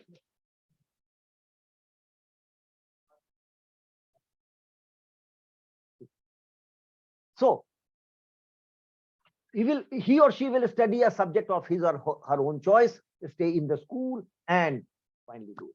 जैसा सुषमा जी ने कहा है, आज के इस सत्र की अध्यक्ष भी हैं, simultaneously we were worried about teacher education. 2015 में ही बहुत शोर मचा था कि teacher education is in a bad shape, और भारत सरकार ने और एक समिति बनाई थी on the review of NCTE.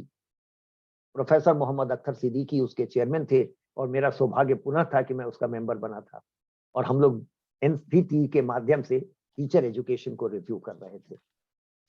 That report has not been made public, but most of the recommendations have been incorporated in the policy and they are being implemented. हमने क्या कहा था देखिए दूर, अब आपने चूंकि सुषमा जी ने अनुमति दे दी है, अध्यक्ष है इस क्षेत्र की, तो मैं लिबर्टी लूंगा। देखिए, गांधी ने वर्धा स्कीम में जब कहा था तो ये कहा था कि गांव की लड़की को लोकल टीचर बनाओ।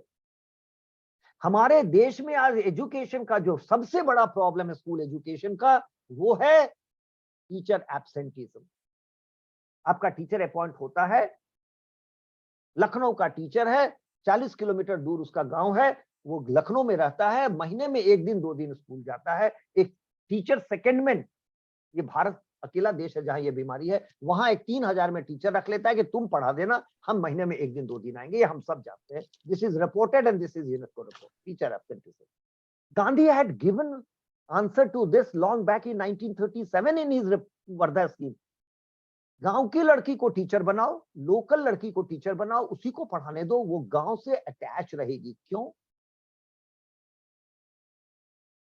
जब हिमांशु जी कॉलेज नहीं जाते हैं और बच्चे पूछते हैं सर आप आए नहीं कल, तो कहे कि who are you? I am responsible to my principal and vice chancellor. जब वो टीचर नहीं जाता है, लोग पूछते हैं आप कल आए नहीं, कहते हैं हु आर यू? बीडीओ साहब से पूछना, बीडीओ साहब से मिलने गए। This is what Macaulay had done. एक हायरार्की तैयार किया था, ब्यूरोक्रेसी एजुकेशन में तैयार किया था कि अब समाज नहीं पूछेगा। गांधी इसको पलट रहे थे, हमने इस पॉलिसी में वही किया है। क्या किया है?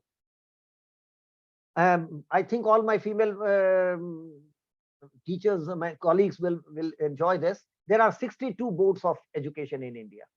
62 school boards हैं। हर स्कूल बोर्ड में लड़कियां लड़कों से बेहतर रिजल्ट करती हैं। सीबीएसई का रिजल्ट देखिए, एनआईएस का रिजल्ट देखिए, उत्तर प्रदेश बोर्ड का रिजल्ट देखिए, हरियाणा बोर्ड का रिजल्ट देखिए, लड़कियां लड़कों से बेहतर 12वीं के रिजल्ट में करती है। ये जाति कहाँ है? Where do they get lost? Higher education is not favorable. That doesn't support them well. So what we have recommended? We recommended, let there be an aptitude to become teachers after class 12. This is Siddiqui committee report and this has been accepted. So now you will have a national eligibility test to become teacher, and then we said the teacher training must be 4 years. You cannot really prepare a teacher in 2 years. तो हम लोगों ने कहा कि भाई 4 साल का teacher training होना चाहिए। सिलेक्शन कैसे हो? तो वो नेशनल एप्टीट्यूड टेस्ट के थ्रू हो। हमने ये नहीं कहा कि लड़की को बनाओ। हमारा ये अंडरस्टैंडिंग है कि अगर 12वीं के बाद आपने ये टेस्ट दिया तो निश्चित तौर पर लड़कियां आउट परफॉर्म करेंगी लड़कों को। और तीसरी बात जो हमने रिकमेंड किया पॉलिसी में वो ये कि जब लड़की ट्रेंड हो जाए तो उसको अपने गांव में, उसी के गांव में टीचर बनाओ। ये पॉलिसी है। मैं जानबूझ के हर प्लेटफॉर्म पर शेयर करता हूं जहां टीचर एजुकेशन की बात करता हूं, क्योंकि ये अवेयरनेस नहीं हुआ तो इंप्लीमेंट भी नहीं होगा। और इसीलिए हमने अपना टॉपिक लिया था challenges of implementation of NEP 24। अगर ये बात हम बारी बारी से सरकार को नहीं बोलते रहे तो सरकार अभी भी अपने कब्जे में रखना चाहेगी। वो बाबू जो हैं बैठे हुए भारत सरकार के मंत्रालय से लेकर के वीडियो और ब्लॉग्स तक, वो चाहेंगे कि स्कूल को हम कंट्रोल करें। हमने उसको बाहर निकाला है इस पॉलिसी के थ्रू। हमने कहा है कि नेशनल एप्टीट्यूड टेस्ट होगा। हमारा सोच है, ये हमारे अंडरस्टैंडिंग है कि लड़कियां आउट परफॉर्म करेंगी and they are better teachers for schools.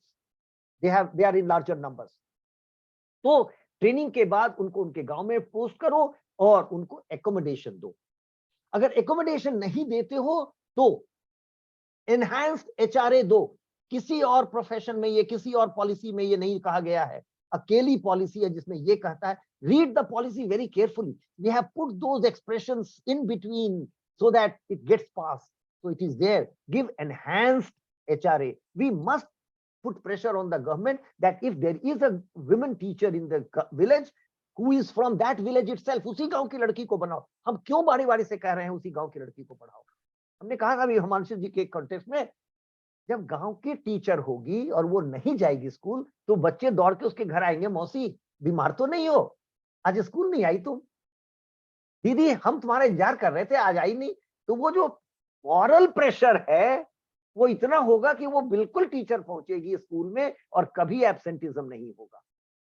जब तक आप इसको ब्यूरोक्रेसी में रखेंगे, एक साहब के अंदर में कलेक्टर साहब हेड ऑफ स्कूल होंगे, तब तक आपके स्कूल ठीक नहीं चलेंगे। You have to hand it over to academics and those who are responsible for the society. तो हम टीचर को पार्ट ऑफ सोसाइटी बनाना चाहते हैं और सोसाइटी को हैंड ओवर करना चाहते हैं स्कूल, कि आपका लोकल स्कूल जो है वो आपके गांव का है, आपके समाज का है। तो आप पूछेंगे कि ये 4 साल लड़कियां पढ़ेंगे कैसे, इनका खर्चा कौन देगा? We were traveling and we went to, I'm so fond of sharing these personal experiences. They are so valuable. We talked to girls and students in Pune. हमने पुणे में बीएड स्टूडेंट्स को बुलाया था, उनसे पूछे कि क्या बदलना चाहिए। We said we are going to propose 4-year B.Ed program. During the lunchtime, 2 girls came to us. मैं और सिद्दीकी साहब दोनों थे। कहे कि सर आपसे एक ही बात कहनी है, अगर आपने 4 साल का बीएड सजेस्ट किया तो मेरी जैसी लड़कियां कोई नहीं पढ़ सकेंगी बीएड। क्यों? कहे कि देखिए जब 1 साल का बीएड था तो 50,000 फीस था। That is normally the fees for a private college. So parents could afford to pay that, कि 50,000 में बीएड हो गए तो निकाह आसान हो जाता है, दहेज कम लगता है। लेकिन जब ये 2 साल हुआ तो पेरेंट्स ये असेस करने लगे कि 1 साल खर्च लगेगा पढ़ाने का, तो चलो 1 लाख में निकाह ही कर देते हैं। अगर आपने 4 साल कर दिया तो कोई लड़की नहीं पढ़ेगी। We suggested in our report that do a projection study, a future study, कि हमको 4 साल बाद कितने टीचर देश में जरूरत पड़ने वाले। Every political party says कि the future of a nation is nurtured in schools. Then better spend on schools. खर्च करिए। हमने रिकमेंड किया है कि अगर आपको 2023 में आप एडमिशन ले रहे हैं तो 27 में कितने टीचर जरूरत पड़ेंगे देश में, उतने टीचर को स्कॉलरशिप दे करके बीएड कराइए। 4 साल वो स्कॉलरशिप पर पढ़ेंगे। ये लिखा गया है पॉलिसी में कि स्कॉलरशिप दिया जाएगा। पढ़िए, दे लिख तो दिया है, सरकार इंप्लीमेंट नहीं करेगी मुझे पता है, लेकिन ये प्रेशर बनाए रखना चाहिए कि आपने पॉलिसी में कहा है। आप नेशनल एप्टीट्यूड टेस्ट करने को तैयार हो गए क्योंकि उसमें आपको पैसा नहीं लग रहा है, लेकिन आप स्कॉलरशिप क्यों नहीं देंगे? आपका पॉलिसी कहता है। और मैं एक बात और जानबूझ के कहता हूं कि जब हम लोगों ने सर्व शिक्षा अभियान लाया था तो हमने कहा था कि सेस लगेगा। मुरली मनोहर जोशी जी ने ये पॉलिसी लगाई थी कि सेस कलेक्ट होगा। उस पॉलिसी में भी बड़े ध्यान से बात लिखी गई थी, ये पैसा कहीं और खर्च नहीं होगा। कि आप सेस कलेक्ट कर लिए एजुकेशन के नाम पर 2.7 या 3% है, billion and billion of rupees are put in the government exchequer, they are not being spent on education. Why? ये क्वेश्चन उठाना चाहिए कि पैसे की कमी नहीं है।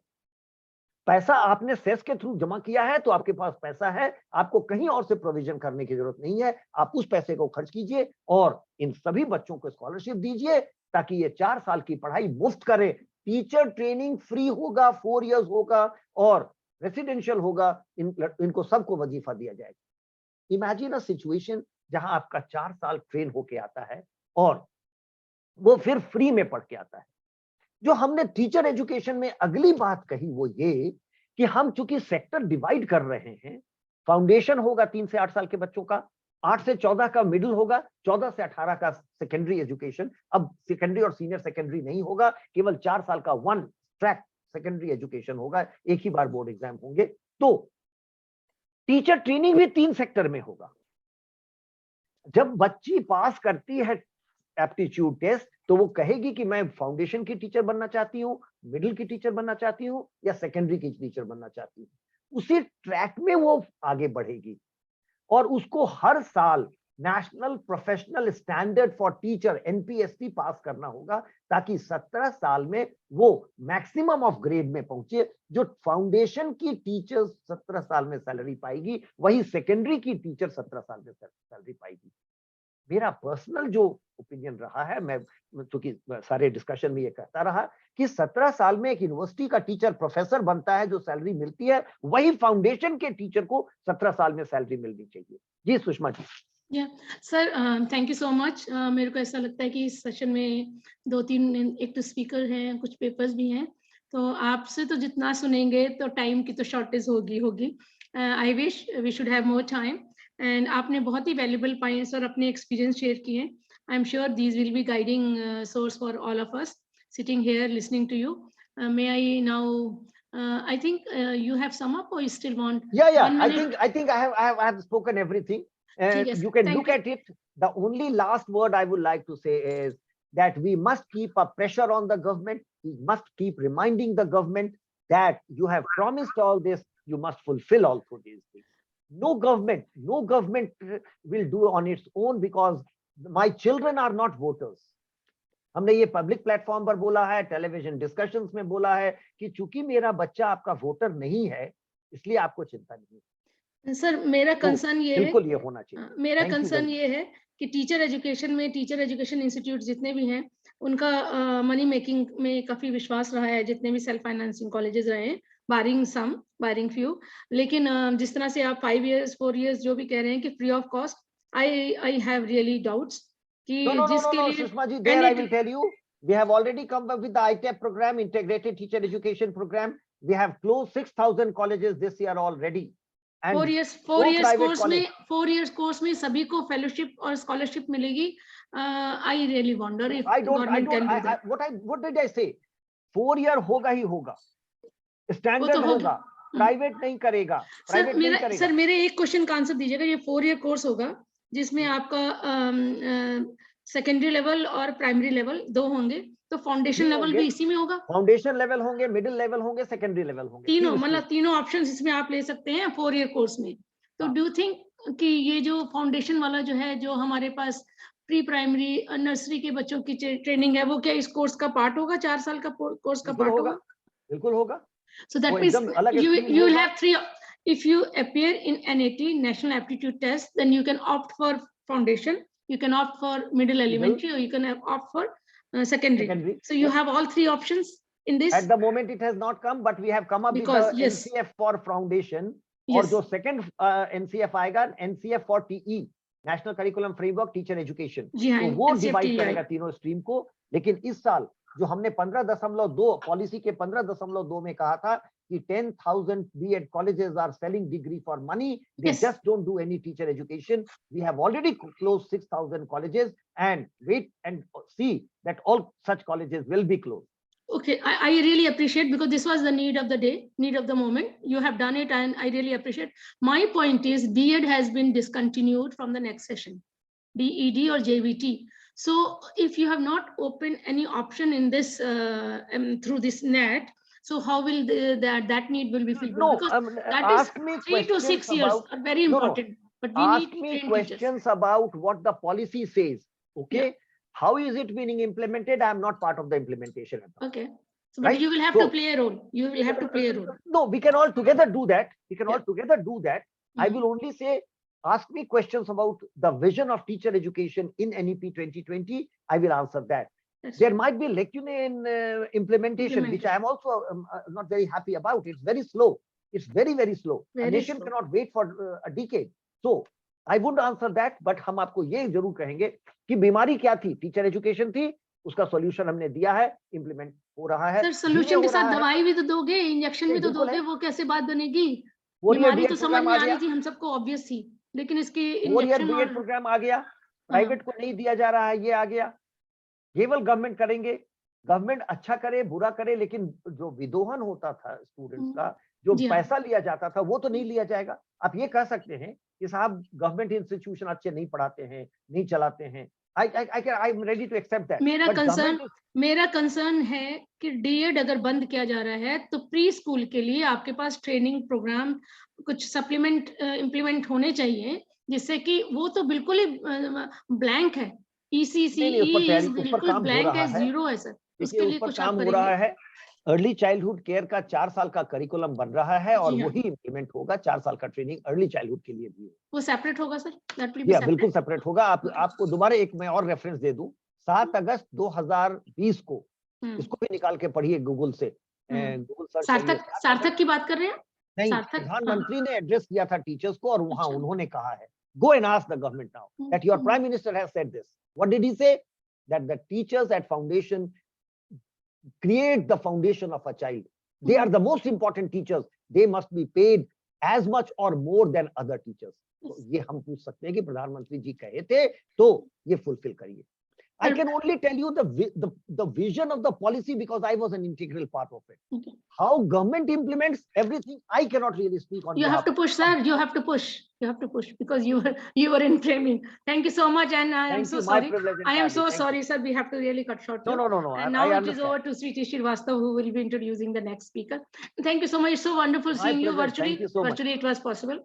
And thank you. Thank you so much. Thank you. Looking forward to see you, sir. Yes, Doctor. Over to Dr. Sriti, please. Unmute कर लीजिएगा स्वीटी, अनम्यूट। इस कॉन्फ्रेंस को आगे ले जाते हुए अब जो अभी तक सुना है उसको आगे बैठ के चिंतन करेंगे, लेकिन आगे इस श्रृंखला में डॉक्टर निशा गुप्ता जी से विनम्र निवेदन है कि वो लखनऊ विश्वविद्यालय के प्रोफेसर मुनीश जी को आमंत्रित करें और उनका संक्षिप्त परिचय प्रस्तुत करें। Good afternoon. Good afternoon to all of you. Good afternoon. Thank you so much, ma'am, for giving me this opportunity to introduce Dr. Munesh Kumar ji. Munesh Kumar ji is professor in the Department of Education in University of Lucknow, and he has teaching experience of 22 years. Dr. Munesh Ji has graced various posts in CSJM University also. Like he has given his valuable services in the capacity of Dean, Head and Convener, Department of Education, and also as Convener, Board of Studies in Education in CSJM University. He also worked as coordinator of NAC committee in CSJM University, Kanpur. Sir has also graced various committees as member like Executive Council, Examination Committee, Admission Committee, and RDC in Education in CSJM University, Kanpur. Currently, Sir is gracing various committees of different universities. He is member Board of Studies in Education in University of Lucknow. He is member Faculty Board, University of Lucknow. The treasure of his knowledge and experience is not confined to CSJM University and the University of Lucknow only, but he is illuminating other universities also. He is illuminating teaching fraternity in other universities also. He is member Board of Studies in Education in MJP Rohilkhand University, Bareilly. He is also member of RDC in Education in MJP Rohilkhand University, Bareilly. He has also rendered his valuable services in the capacity of member Faculty Board, Deen Dayal University, Gorakhpur, and has also worked as member of DRC, Department of Education, Chaudhry Charan Singh University, Meerut. The record of his research experience is equally illuminating. He has guided PhD, 6 PhD students, 18 MPhil students, and 80 MEd dissertations. He has completed 1 research project, published 4 books, and written chapters in 12 books. He has 25 research papers to his credit. As resource person, he has marked his remarkable presence in 55 conferences. Dr. Munish has organized 15 seminars and workshops and has presented 35 papers in national and international seminars. Sir has visited Thailand, Slovakia, Hungary, Vienna, and Toronto on academic trips. We are fortunate to have such a great personality among us, and we are eagerly waiting to listen to his expert and scholarly exposition on this topic. I request Dr. Munish Kumar Sarji to please come. धन्यवाद निशा जी, धन्यवाद निशा जी। और मुझे लगता है मेरी आवाज आ रही होगी आप लोगों को, और क्योंकि मैं तकरीबन 1 दशक से अधिक कानपुर यूनिवर्सिटी के साथ एसोसिएटेड रहा, और कानपुर यूनिवर्सिटी के साथ ये मेरा मतलब मई में जब मैं लखनऊ आया तो फर्स्ट डायलॉग है वर्चुअली। तो मैडम स्वीटी को, DWT कॉलेज को, एकेडमिक सोशल रिसर्च फाउंडेशन को, सभी के प्रति आभार कि आपने मुझे मौका दिया कि मैं आप सबके साथ बात कर सकूं। इस सेशन की chair madam professor Sushma Sharma ji, और अभी थोड़ी देर पहले हम जिनके लेक्चर को सुन रहे थे प्रोफेसर CV शर्मा जी, जो इस पॉलिसी के बनाने में और एग्जीक्यूशन में बहुत इम्पोर्टेंट रोल रहा है, और मुझे लगता है सरकार से भी ज्यादा वो लगातार इस पॉलिसी की जो मेरिट्स हैं उस पर बात करते आए हैं, और इस पॉलिसी को कैसे एग्जीक्यूट किया जाएगा उस पर भी वो चर्चा करते आए हैं। कल जब प्रोफेसर स्वीटी मैडम से मेरी बात हो रही थी कि क्या कोई स्पेसिफिक टॉपिक है जिस पर मुझे बात करनी है, तो मैडम ने कहा कि सर आप अपने हिसाब से प्लान कर लीजिए। और अभी जब मैं प्रोफेसर CV शर्मा को सुन रहा था तो मैं ये सोच रहा था कि अब मैं किस तरह से शुरू करूं, क्योंकि उन्होंने काफी डिटेल चीजों को कवर किया है और उन्होंने डिफरेंट पर्सपेक्टिव से इस NEP 2020 को डिस्कस किया है along with the teacher education. लेकिन मैं थोड़ा सा इस पॉलिसी को डिफरेंट एंगल्स से बात करना चाहूंगा। हालांकि प्रोफेसर शर्मा ने खुद ही जो एक देश में ब्यूरोक्रेटिक सेटअप है और वो ब्यूरोक्रेटिक सेटअप किस तरह से पॉलिसीज बनाता है और किस तरह से इम्प्लीमेंटेशन करता है, उस पर खुद ही उन्होंने एक जो शक है वो जाहिर किया है। तो मेरा भी डेफिनेटली उसको जो देखने का नजरिया है थोड़ा सा उस तरीके से है। मैं जो शुरू करना चाहूंगा वो शुरू करना चाहूंगा कि हम 1947 में जैसे ही हमें स्वतंत्रता मिली और हमारा जो भारत का संविधान बनने की प्रक्रिया में हम लोग गए, और अभी हमने ये तय नहीं किया है कि हम किस मॉडल को जो मॉडल ऑफ गवर्नेंस है उस मॉडल को अडॉप्ट करेंगे। लेकिन 1948 में ही हमने राधा कृष्णन जी की अध्यक्षता में यूनिवर्सिटी एजुकेशन कमीशन को अपॉइंट किया। इसका मतलब हम स्वतंत्र भारत में शिक्षा और विशेष रूप से जो उच्च शिक्षा है वो किस तरह की भूमिका का निर्वहन करने जा रही थी, उसका ध्यान रखते हुए हम लोगों ने उस कमीशन को अपॉइंट किया।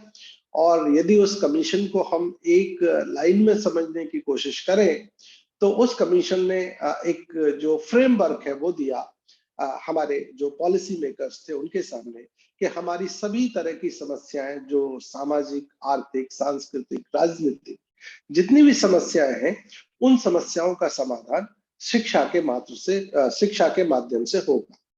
साथ ही साथ क्योंकि एक और पर्सपेक्टिव में मैं आपको शेयर करना चाहूंगा कि 1947 में जैसे ही आजादी मिली और उस आजादी की जिस लड़ाई को हिंदू और मुसलमानों ने कंधे से कंधा मिलाकर लड़ाई लड़ी, आजादी मिलने के बाद वो एक दूसरे के खून के प्यासे हो गए। और लॉर्ड माउंटबेटन उस समय शिमला में बैठे थे और पंडित जवाहरलाल नेहरू और सरदार पटेल दिल्ली में थे, और जब देखा कि दंगा भड़क गया तो उन्होंने लॉर्ड माउंटबेटन से संपर्क किया, कहा कि भाई इन दंगों को शांत करने में आप हमारी मदद करो। तो लॉर्ड माउंटबेटन ने रिप्लाई किया कि भाई आपको तो आजादी चाहिए थी, हमने आजाद कर दिया आपका देश, अब आपका देश है, आप अपने देश को संभालो। तो दोनों ने जवाब दिया कि भाई हमें आजादी का आंदोलन करना तो आता था, लेकिन इन दंगों को कैसे शांत किया जाता है ये दंगे शांत करना हमें नहीं आता। और उसके बाद जो है दिल्ली में एक मीटिंग हुई जिसमें लॉर्ड माउंटबेटन ने चेयर किया और सरदार पटेल और पंडित जवाहरलाल नेहरू साथ बैठे, और उसके बाद एक इस तरह की चर्चा हुई कि किस तरह से दंगों को शांत किया जाएगा।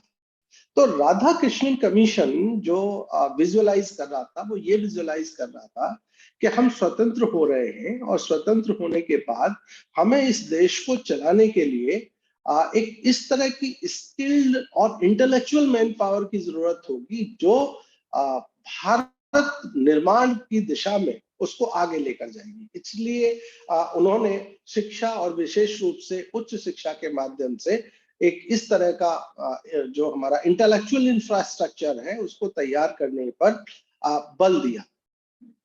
उसके बाद हम यदि कॉन्स्टिट्यूशनल कमिटमेंट को देखें तो आर्टिकल 45 और 46 के माध्यम से हम एक कॉन्स्टिट्यूशनल कमिटमेंट देख सकते हैं कि जो भारत के संविधान में जो directive principles of state policy है, भारत का संविधान राज्य को जो दिशा निर्देश देता है उस दिशा निर्देश में वो 1950 में बात करता है कि भारत के में इस संविधान के लागू होने के 10 साल के भीतर इकलौता एक directive principles of state policy था जिसको समय सीमा में बांधने की कोशिश की गई संविधान के माध्यम से कि इस संविधान के लागू होने के 10 साल के भीतर सभी जो बच्चे हैं, जो 14 साल के बच्चे हैं, राज्य उनको निःशुल्क और अनिवार्य शिक्षा उपलब्ध कराएगा।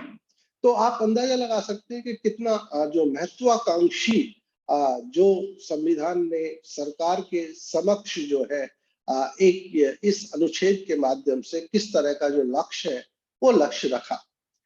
लेकिन उसके बाद हम आगे बढ़ते हैं तो कोठारी एजुकेशन कमीशन ने बहुत सारी चीजों के साथ एक बहुत इंपॉर्टेंट चैप्टर रखा और वो था एजुकेशन फॉर सिटीजनशिप, कि हम स्वतंत्र तो हो गए, हमने भारत के संविधान के माध्यम से समता, स्वतंत्रता और बंधुत्व जैसे जो मूल्य थे उन मूल्यों को अंगीकृत तो कर लिया, लेकिन उन मूल्यों के हिसाब से हमें जीना नहीं आया।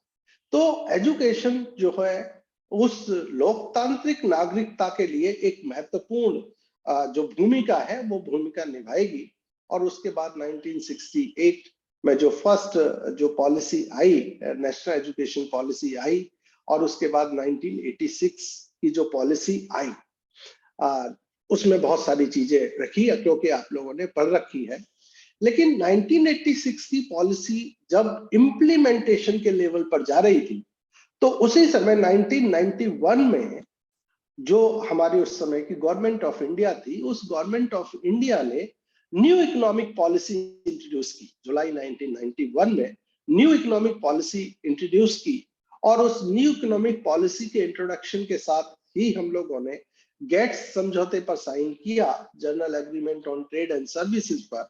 और जो इसेंशियल सर्विस अभी तक एजुकेशन को हम मानते थे, सरकार ने उसको एक ट्रेडेबल कमोडिटी के रूप में एस्टैब्लिश किया। जब ट्रेडेबल कमोडिटी के रूप में ये एस्टैब्लिश हुई तो वहां से जो इकोनॉमिक स्ट्रक्चर में जैसे जैसे चेंज आए, उस इकोनॉमिक स्ट्रक्चर के साथ साथ एजुकेशन में भी डिफरेंट तरह के चेंजेस आने शुरू हुए। और पहला जो चेंज था वो ये था कि सरकार जो है मैसिव प्राइवेटाइजेशन की तरफ बढ़ी एजुकेशन।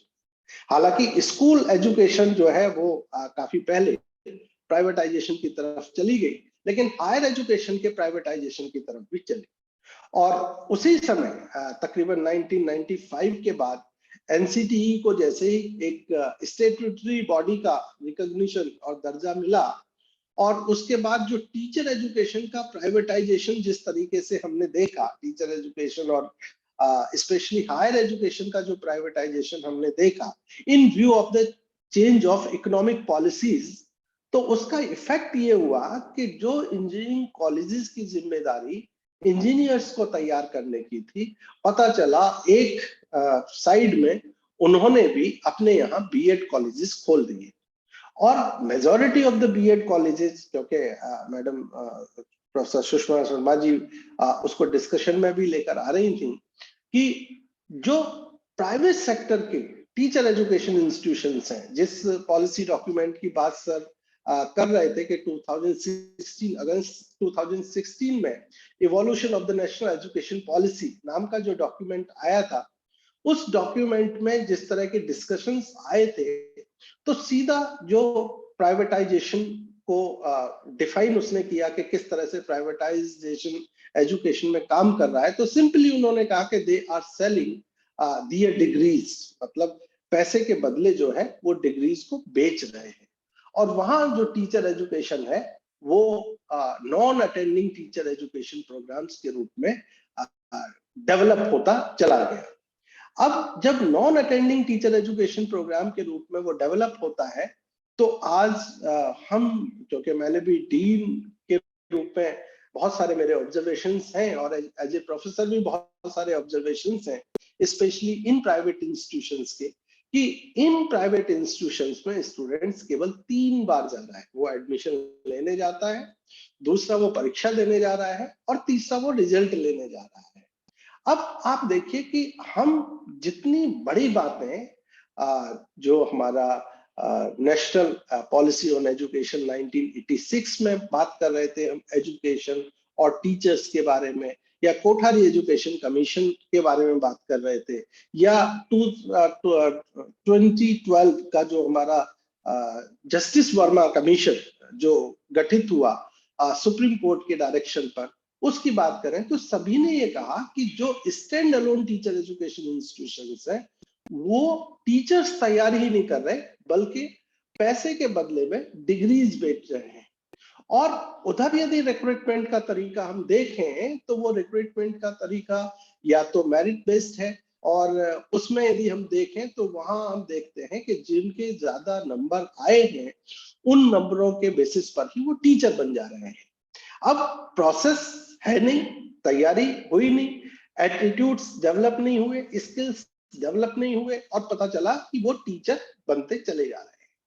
इधर जब ये पॉलिसी आती है तो जैसा कि सर ने भी इशारा किया, और मैं उसको और स्पेसिफिकली इशारा कर रहा हूं कि यदि हम एनसीटी का जो सेटअप है उस सेटअप पर बात करें तो उसका ब्यूरोक्रेटिक सेटअप है। उस पर एकेडमिशियंस जो है यदि वो चेयरमैन भी हो गए तो वो स्मूथ फंक्शनिंग नहीं कर सकते, करने की स्थिति नहीं है, क्योंकि उसका जो पूरा जो सेटअप है वो ब्यूरोक्रेसी के कंट्रोल में है, और ब्यूरोक्रेसी जो है प्रोफेसर्स को उस तरीके से काम नहीं करने देती फ्रीली जिस तरीके से काम करना चाहिए।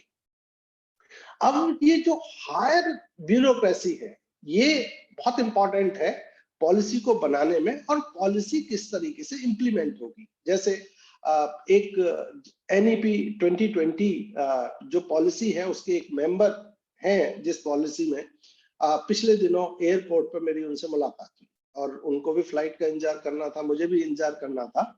तो डिस्कशन के दौरान मैंने कहा कि सर क्या ये पॉलिसी सच में उस तरह की चेंज लेके आ पाएगी जिस तरह से हम विजुअलाइज कर रहे हैं। तो उन्होंने कहा कि यार बहुत सारी चीजें तो ऐसी हैं कि हमने डिस्कशन के समय कुछ सोचा था और जो इम्प्लीमेंटेशन हो रहा है वो रिवर्स साइड में हो रहा है। तो आप अंदाजा लगा सकते हैं कि जो ब्यूरोक्रेसी है, ब्यूरोक्रेसी पॉलिसी को किस तरीके से इंटरप्रेट और इम्प्लीमेंटेशन की तरफ जाती है, क्योंकि प्रोफेसर शर्मा जो है इकलौते एकेडमिशियन बचे हैं जो उसमें आज भी पार्ट एंड पार्सल है उसके। अदरवाइज एक ब्यूरोक्रेट्स जो है वो आता है और दूसरा ब्यूरोक्रेट फिर उसको टेक ओवर करता है और उसको वो मैकेनाइज्ड वे में इंप्लीमेंट करता है, जिसको हम लोगों ने उत्तर प्रदेश में भी देखा कि किस तरीके से हमारे पास इंफ्रास्ट्रक्चर सपोर्ट के बिना ही हम लोगों ने उस तैयारी के बिना ही हमने NEP 2020 को अपनी यूनिवर्सिटीज में इंप्लीमेंट किया, और उसका असर ये हुआ कि फर्स्ट सेमेस्टर के जो रिजल्ट है वो रिजल्ट भी प्रॉपर्ली आज भी नहीं आ पाए हैं, और स्टूडेंट्स और एकेडमिशियंस में बहुत ज्यादा कंफ्यूजन है। तो क्या किसी पॉलिसी को हम जो इम्प्लीमेंट करने वाले हैं, जो टीचर्स हैं इम्प्लीमेंट करने वाले वेरियस लेवल पर, चाहे वो स्कूल लेवल पर हैं चाहे वो हायर एजुकेशन लेवल पर हैं, उनके माइंड्स में यदि क्लैरिटी नहीं है तो क्या हम उस पॉलिसी को इम्प्लीमेंट कर सकते हैं? और इम्प्लीमेंट यदि आधे और अधूरे मन से कर भी दिया तो उस पॉलिसी के माध्यम से जिस तरह की चेंज हम लाना चाहते हैं क्या वो चेंज ला पाएंगे? ये हमारे सामने एक बड़े सवाल है।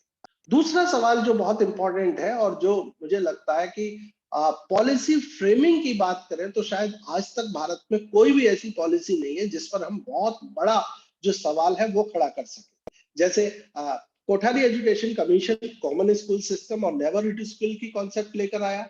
1986 की पॉलिसी ने कॉमन स्कूल सिस्टम और नेवर स्कूल के प्रिंसिपल पर एजुकेशन को डेवलप करने की बात करी, लेकिन 1991 की जैसे ही इकोनॉमिक पॉलिसी आती है वो आइडिया जो है पूरी तरीके से कोलैप्स हो जाता है।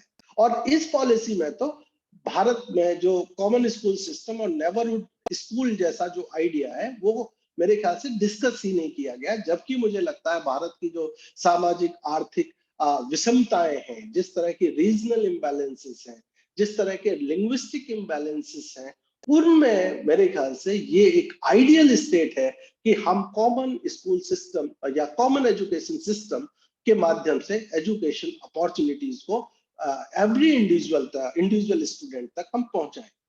तो जो फाइनेंशियल रिसोर्सेस सरकार के लेवल पर चाहिए या जो पॉलिटिकल विल पावर सरकार के लेवल पर चाहिए, मुझे लगता है ये बहुत ही बड़ा सवाल हमारे सामने आने वाला है कि हम एक तरफ तो प्राइवेटाइजेशन की तरफ बढ़ रहे हैं पूरी तरीके से, हम पूरी तरीके से जो हमारा जो अभी तक का जो एजुकेशन के इंस्टीट्यूशंस हैं उनको प्राइवेट सेक्टर में हम बहुत ही लिबरली मतलब ओपन करते चले जा रहे हैं, और दूसरी तरफ हमारा जो फाइनेंशियल कहना चाहिए जो बजट है, बजटरी एलोकेशंस है, वो बजटरी एलोकेशंस जो है कम होते चले जा रहे हैं।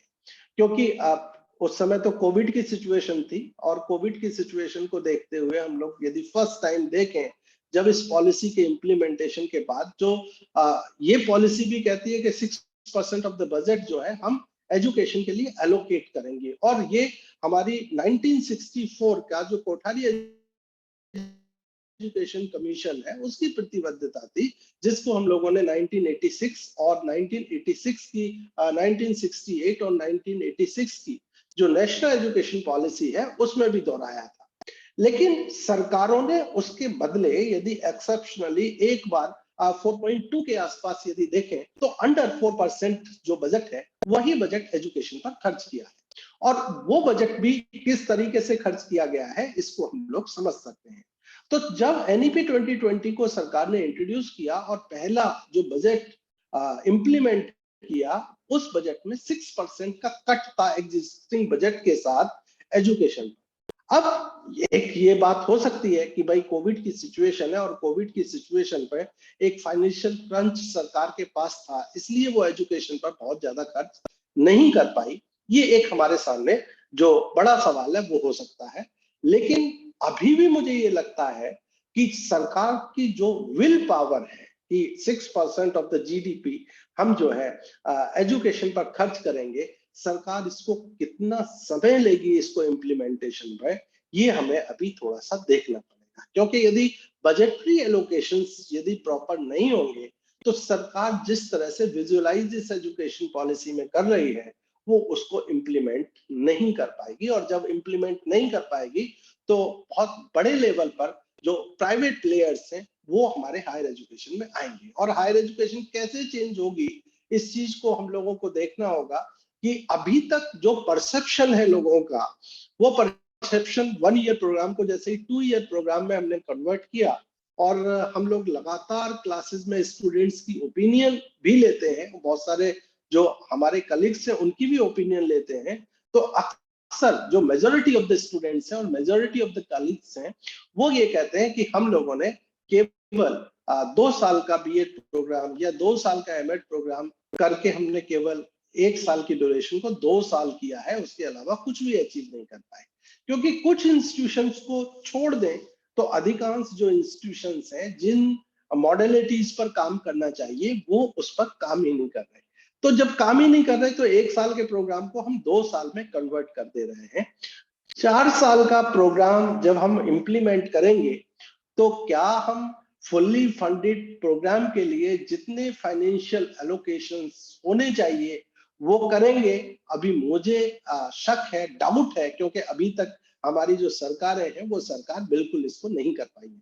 दूसरा एक और जो दिक्कत है जिसको हमें समझने की कोशिश करना चाहिए वो है federal structure of our nation, कि जो इस पॉलिसी को, मुश्किल दुर्भाग्य की बात यह है कि ये गवर्नमेंट ऑफ इंडिया की पॉलिसी है, लेकिन हम उसको टैग करते हैं कि ये भारतीय जनता पार्टी की पॉलिसी है, और 1986 की पॉलिसी को हम टैग करते हैं कि वो कांग्रेस की पॉलिसी है। हमें इस जो माइंडसेट है इससे उभरना होगा और इन पॉलिसीज को हमें गवर्नमेंट ऑफ इंडिया की पॉलिसीज की तरह देखना होगा, क्योंकि बहुत सारी ऐसी स्टेट हैं जो बीजेपी रन नहीं है बल्कि कांग्रेस लेड गवर्नमेंट है। पता चला आज भी उन्होंने इस पॉलिसी को अपने यहाँ इम्प्लीमेंटेशन नहीं किया है। छत्तीसगढ़ में शायद अभी भी ये पॉलिसी जो है इम्प्लीमेंट नहीं हुई है। तो जो फेडरल स्ट्रक्चर है हमारे देश का, वो फेडरल स्ट्रक्चर भी एक बड़ा वर्तमान में क्राइसिस है। जिस तरह से पॉलिटिकल डायलॉग प्रॉपर नहीं है वेरियस पॉलिटिकल पार्टीज में इस पॉलिसी को लेकर, तो क्या हम छत्तीसगढ़ या झारखंड या और राजस्थान इस तरह के जो देश राज्य हैं, उन राज्यों में यदि इस पॉलिसी को हम लागू नहीं करते हैं और बाकी पूरे देश में इस पॉलिसी को हम लागू कर ले जाते हैं, तो अगेन ये भी हमारे सामने एक चैलेंजेस है इस तरह की पॉलिसीज को लागू करने के लिए कि कैसे ये पॉलिसी लागू होगी। तो अभी मुझे लगता है कि हमें थोड़ा सा और टाइम लेना होगा इस पॉलिसी को कैसे लागू किया जाएगा। लेकिन प्रोफेसर शर्मा की एक बात से मैं जरूर सहमत हूं कि यदि हम एकेडमिशियंस इस पॉलिसी को एक सोशल एजेंडा बना पाए कि teacher education fully sponsored, government sponsored programme की तरह रन हो, यदि हम इसको एक सोशल एजेंडा बना पाए तो हो सकता है ये सोशल एजेंडा एक पॉलिटिकल एजेंडा बन पाए, और यदि एक पॉलिटिकल एजेंडा बन पाता है तो शायद हम कुछ अचीव कर पाए। अदरवाइज हम मैसिव प्राइवेटाइजेशन की तरफ जाएंगे और 4 ईयर प्रोग्राम भी सरकार जो है आज बेशक कह रही है, लेकिन आने वाले दिनों में उसकी जो एंट्री है वो प्राइवेट सेक्टर्स के लिए होगी, क्योंकि वो पॉलिटिशियंस और जो ब्यूरोक्रेसी है उसके नेक्सस से चल रहे हैं, उन नेक्सस से चल रहे हैं, और ये प्रॉफिट मेकिंग प्रोग्राम्स की तरह चल रहे हैं। क्योंकि मेरे लगातार ऑब्जर्वेशंस हैं, मैंने जितने भी प्राइवेट कॉलेजेस में इंस्पेक्शंस किए तो सभी जो लोग रन कर रहे थे इस तरह के कॉलेजेस, उन्होंने इस चीज को माना कि केवल बीएड ने हमारे एंटायर कॉलेज को रन कर दिया। अदरवाइज हमारे पास बीए से कुछ फीस नहीं आती है, बीएससी से बहुत मिनिमम फीस आती है। वो बीएड प्रोग्राम है जहां 100 सीट पूरी भरती हैं और उससे एक बड़ा जो हमारा बजट है वो बजट आता है निकल कर, और उसकी वजह से हमारा पूरा का पूरा जो कॉलेज है वो कॉलेज चलता है। और ये जो कॉलेजेस है पूरे तरीके से ये पॉलिटिशियंस और ब्यूरोक्रेट्स के हैं। तो हमें इस एंगल से भी थोड़ा सा इन चीजों को देखना होगा। एक कुछ चीजें हमारी जब प्रैक्टिस में तो अच्छी आती हैं, लेकिन जब हम इम्प्लीमेंटेशन के लेवल पर जाते हैं तो बड़े चैलेंजिंग चीजें आती हैं और एक कॉन्ट्रडिक्शंस आते हैं। जैसे एक कॉन्ट्रडिक्शन जो अभी मुझे लगता है, हालांकि इसके इम्प्लीमेंटेशन के बाद बहुत सारी चीजें क्लियर होंगी, कि जो बच्चा है वो बच्चा अपनी मदर टंग में, मदर डायलेक्ट में पढ़ेगा। हम इस तरह की बात कर रहे हैं, लेकिन इसमें होगा क्या कि जो गवर्नमेंट सेक्टर के जो इंस्टीट्यूशंस हैं वो इस आइडिया को लागू करेंगे, इंप्लीमेंट करेंगे, लेकिन जो एग्जिस्टिंग प्राइवेट जो स्कूल्स हैं वो तो इंग्लिश मीडियम ही एजुकेशन देंगे, और मार्केट में जो एक्सेप्टेबिलिटी होगी वो एक्सेप्टेबिलिटी उन लोगों की होगी जो इंग्लिश के साथ जो दूसरी स्किल्स हैं उन स्किल्स को साथ लेकर चलेंगे। जैसे मैं आपको बताऊं कि एक सवाल मेरे डिस्कशन हुआ मौलाना आजाद नेशनल उर्दू यूनिवर्सिटी के लोगों से। अब उनके साथ क्या है कि उनकी जो पूरी की पूरी जो पढ़ाई है वो उर्दू में होती है। अब उर्दू में यदि आज मैनेजमेंट का जो स्टूडेंट है वो उर्दू मीडियम पढ़कर यदि जाता है और मार्केट में जाता है तो मार्केट वो इस्टेब्लिश नहीं हो पाएगा, क्योंकि मार्केट की जो लैंग्वेज है वो लैंग्वेज जो है प्रैक्टिकल जो लैंग्वेज है वो इंग्लिश बन चुकी है। अब उर्दू पढ़ के वो वहां नहीं जाएगा। तो अभी ये इस तरह के जो चैलेंजेस हैं, इन चैलेंजेस को हम किस तरीके से कोप अप करेंगे, किस तरीके से एड्रेस करेंगे, तो ये हमारे सामने बड़े सवाल होंगे और इन सवालों को हमें जो है समझने की कोशिश करनी पड़ेगी।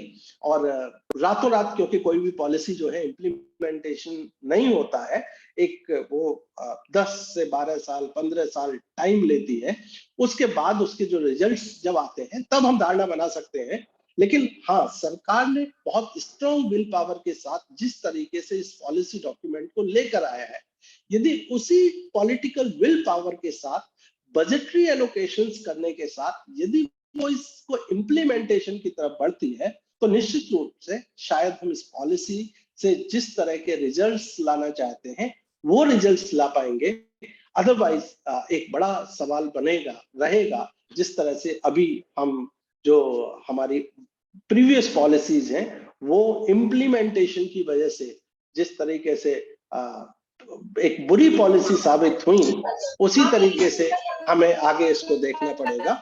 और कोई भी अच्छी पॉलिसी वो कितना उसको लागू करने वालों की मंशा क्या है इस बात पर डिपेंड करती है। यदि लागू करने वाले लोगों की मंशा अच्छी है तो एक बुरी पॉलिसी भी अच्छी साबित होती है, और यदि हमारे इम्प्लीमेंटेशन करने वाले लोग यदि पुअर हैं तो हमारा एक अच्छी पॉलिसी जो है वो भी बुरी साबित होगी और बुरी पॉलिसी भी अच्छी साबित होगी। मुझे लगता है कि ये राइट मैडम, राइट, ठीक, thank you. We are running short of time. We are really behind the schedule.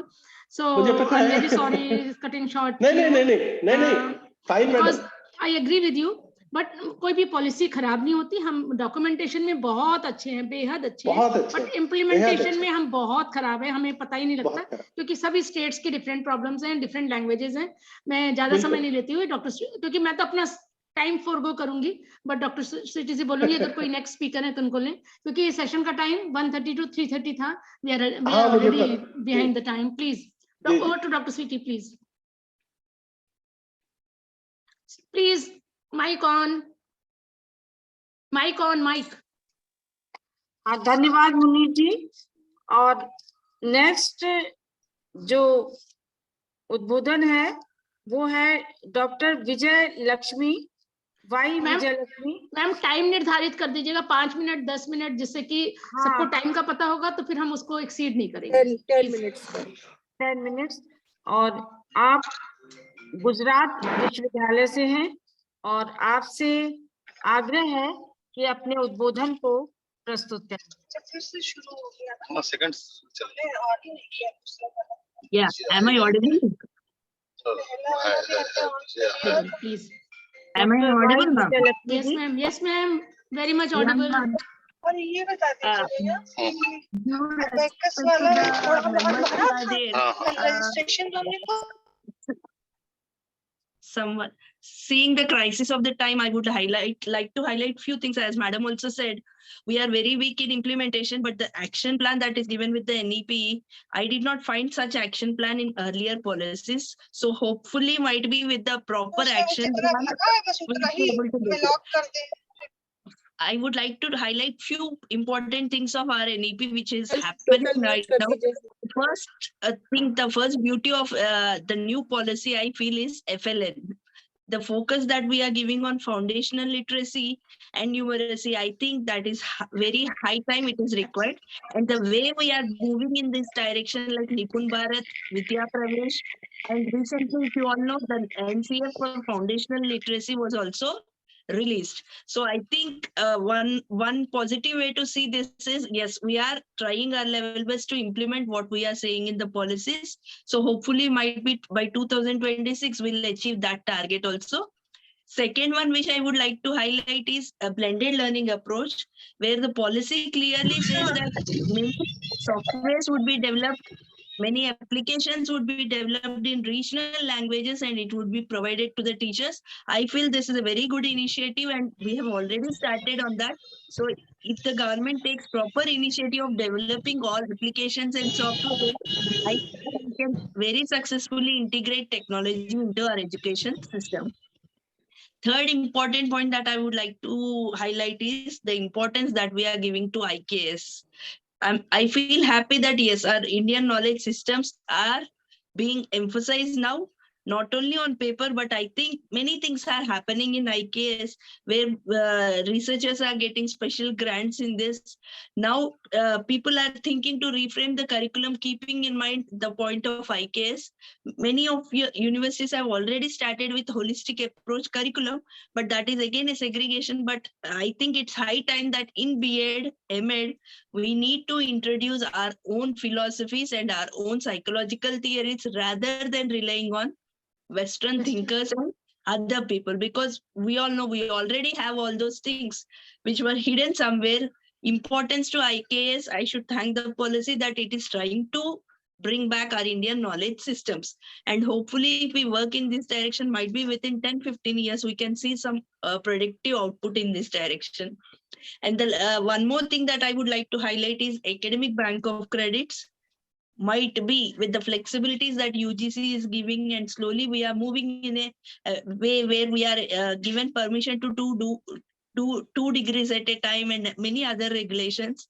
I think academic bank of credits will bring some change in the way we are looking at education. And somewhere I feel that now students will be moving from Pariksharthi to Vidyarthi. Yes. That's all. Keeping in mind the time, I would like to end the session here itself. Thank you, sir. Thank you, ma'am. Thank you so much, Dr. Vijay Lakshmi. You are great. You have covered all the points in such a small time. I really appreciate, and all these 4 points are really very valid. I was supposed to speak about these points and which you have covered. You have reduced my work in that way. Sorry, ma'am. Sorry. It's wonderful. The way you have presented, Indian knowledge system has to be developed. We have been depending on Western philosophy. It's just not needed. Our philosophy, we never knew about that. So we need to bring about our awareness about our philosophy, our Vedas, our, these people of other countries are looking at us, and we don't care. We don't bother. This is something very strange, Anyhow, you presented in well in time. You really saved us in that way. Any other speaker, Dr. Sweetie? Because Dr. Sweetie is the moderator. Is there any student wanting to present paper?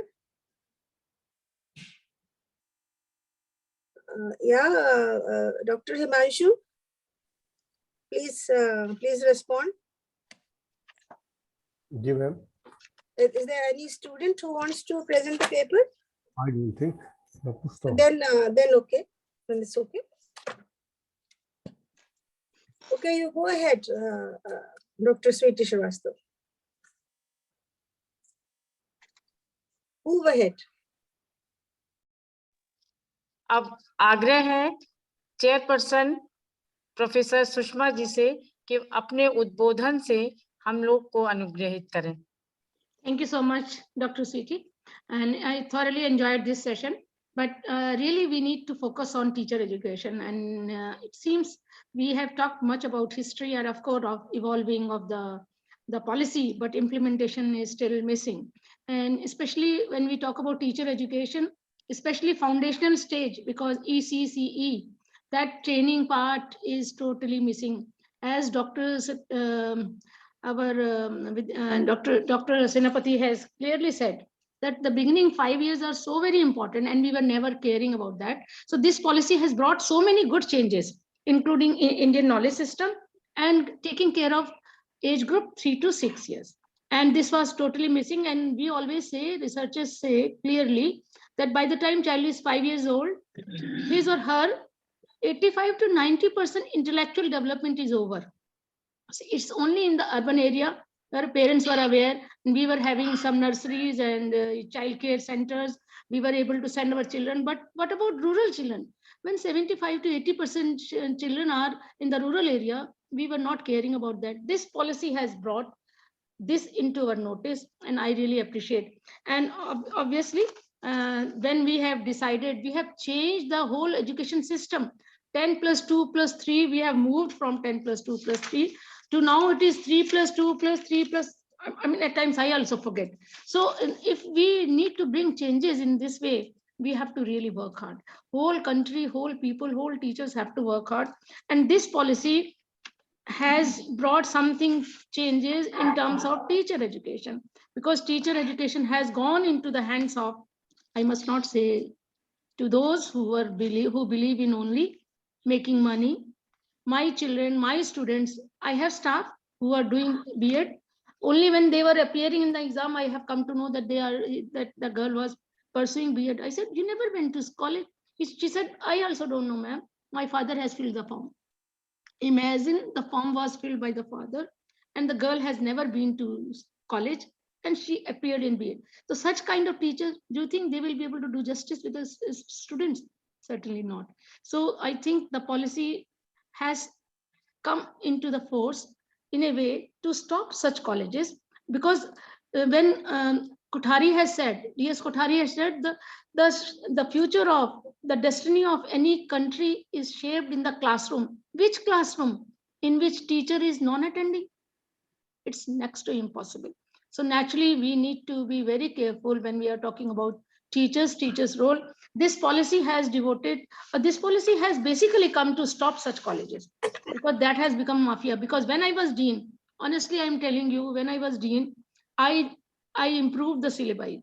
I revised the syllabi. I was told by the DHE, the higher education persons, they called me and they said, ma'am, your syllabus is so simple that everybody is thinking that they can have B.Ed colleges. And in Haryana, anyone who were having approach to chief minister or to any political parties, they were given colleges. And honestly speaking, I really struggled when I did my admission. I did admission for these colleges.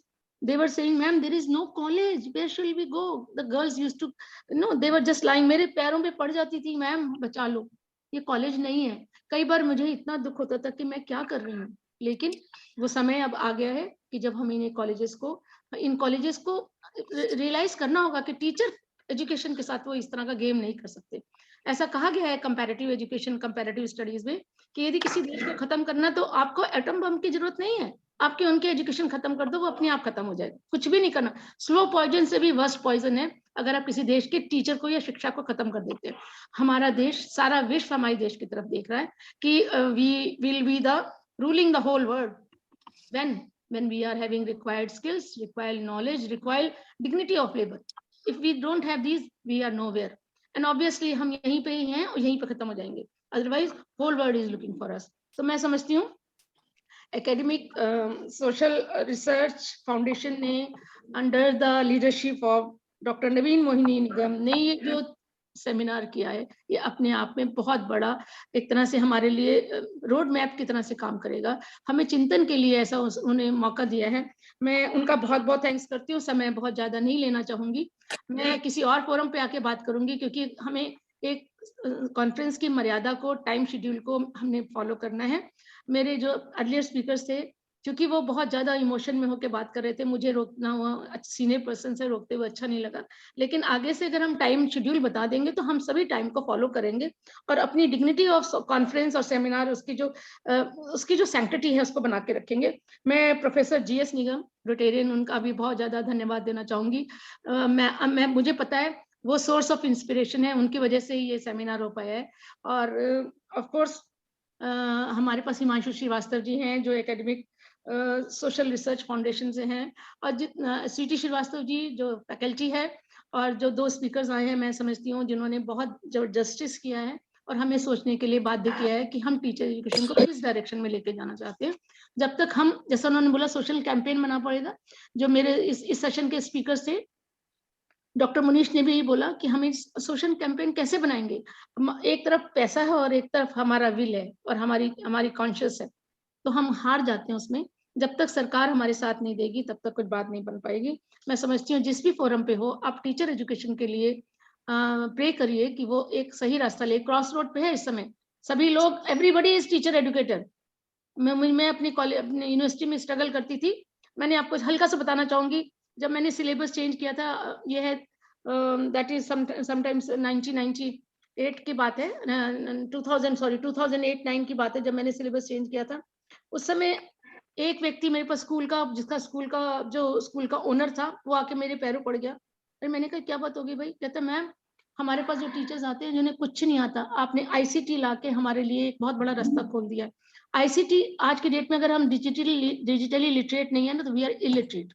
और हो रहा क्या है, हमारे teachers जो हैं उनमें सीखने नई चीजें सीखने के प्रति थोड़ा सा रिजनमेंट, थोड़ा सा काफी रिजर्व्ड है. उन्हें थोड़ा सा सामने आना पड़ेगा. टेक्नोलॉजी बहुत हार्ड नहीं है. अगर बच्चे बॉन्ड पिकअप कर सकते हैं तो हम क्यों नहीं पिकअप कर सकते. हमें थोड़ा सा टेक्नोलॉजी ड्रिवन होना पड़ेगा. लिटरेसी का कॉन्सेप्ट जो रीडिंग राइटिंग अरिथमेटिक तक लिमिटेड था, वो अब reading writing arithmetic and computer. If you don't know computers, you are really illiterate, क्योंकि everything is online, everything is on a computer. Mobile ही नहीं चलाना आता, केवल मुझे ऑन ऑफ करना पड़ता है. अरे कैसे मत कर रहे हो. हम सीख सकते हैं, हम सीखेंगे तभी हम बच्चों को गाइड कर पाएंगे. नहीं तो क्या होगा, बच्चे हमें गाइड करेंगे. वो हम नहीं चाहेंगे कि वो दिन आए कि बच्चे हमें गाइड करें टेक्नोलॉजी के माध्यम से और हम उनके पीछे पीछे फॉलो करें. क्योंकि बच्चे डिस्क्रिमिनेट नहीं कर सकते अच्छा और बुरा में. हम और आप बता सकते हैं अपने अनुभव के बेस पे कि ये रास्ता सही नहीं है, ये रास्ता सही है. तो मैं सभी को धन्यवाद देना चाहूंगी और सभी को पुनः कि आपने मुझे मौका दिया. मैंने अपना टाइम पहले भी सोचा था कि स्पीकर्स को बोलने दूंगी. मुझे तो कभी भी मौका मिलेगा मैं आपके बीच में exclusively I will talking about teacher education. बहुत कुछ सोच रखा था लेकिन समय की मर्यादा को एक पॉइंट मेरे भी आपसे बात सुनकर मेरे जहन में आ रहा है. एक पॉइंट, सो 1.1 मिनट ओनली. बिल्कुल मैम, प्लीज. हम लोग NEP की बात करते हैं, उसके फॉर्मेशन की बात कर रहे हैं और एक हमारे सामने प्लान पूरा गवर्नमेंट ने रख दिया. पर हम जितने लोग यहाँ बैठे हुए हैं, हम लोग हायर एजुकेशन से रिलेटेड पर्संस हैं. उन गैप्स को जिनको हम चैलेंजेस के रूप में इस समय देख रहे हैं नहीं है, उनके लिए उन पे रिसर्चेस करके, उन पर न्यू मेथोडोलॉजी सोचकर हम न्यू कॉन्सेप्ट्स लाकर हम एक पेश भी तो कर सकते हैं गवर्नमेंट को कि this is how it should be done, this is how practically it can be implemented. मैं I always say adversary should be made as opportunities. जो चैलेंजेस हैं उनको अपॉर्चुनिटीज लेंगे तो रास्ते अपने आप खुलते आएंगे। इतने मैंने सारे आज पॉइंट्स हैं, इतने सारे टॉपिक्स आपके सामने रिसर्च के आ चुके हैं। जी हाँ, जी हाँ, हमारे डिस्कशन से। जी हाँ, तो जी मेरा हाँ। तो कॉल है सबके लिए जो इस समय कॉलेजेस में है, teachers, they should come up and pick up those topics or allot these topics to their research scholars so that they come with good projects, present the projects to the government. जी हाँ, जी We हाँ, look up to them only. जी हाँ, We are the main tools of implementing, main tools of developing and growth of. जी हाँ, जी हाँ। Utilize your power. Absolutely, ma'am. Absolutely, you are very right. जब R&D होता है industries में, products जो cell करते हैं, R&D के बिना तो काम ही नहीं चलता।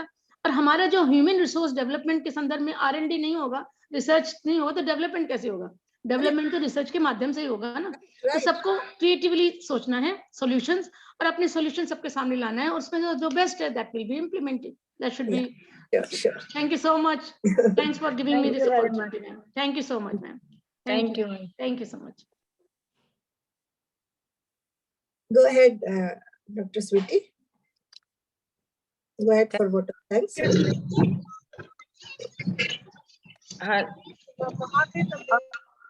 वोट ऑफ थैंक्स के लिए डॉक्टर विपिन सिंह जी को आमंत्रित करेंगे कि वो वोट ऑफ थैंक्स प्रस्तुत करें। डॉक्टर विपिन सिंह। मैं आज के आवाज आ रही है? आज के इस इंटरनेशनल कॉन्फ्रेंस में जो मेरे सुधी श्रोता वक्ता हैं, उनका भी हृदय से आभार केवल इसलिए कर रहा हूं पहले उनका, कि अगर श्रोता ना होते तो हमारा शायद कार्यक्रम असफल हो जाता। और मैं इस कार्यक्रम में डॉक्टर मुनेश कुमार जी, डॉक्टर विजया जी, डॉक्टर शर्मा सर और जितने भी लोगों ने इस कार्यक्रम में सहभागिता दर्ज की है, सभी का हृदय से आभार व्यक्त करता हूं कि इन लोगों ने हमारे इस कार्यक्रम में आकर के कार्यक्रम की शान बढ़ाई है और लोगों को ज्ञान से ओतप्रोत किया है कि किस प्रकार से एनईपी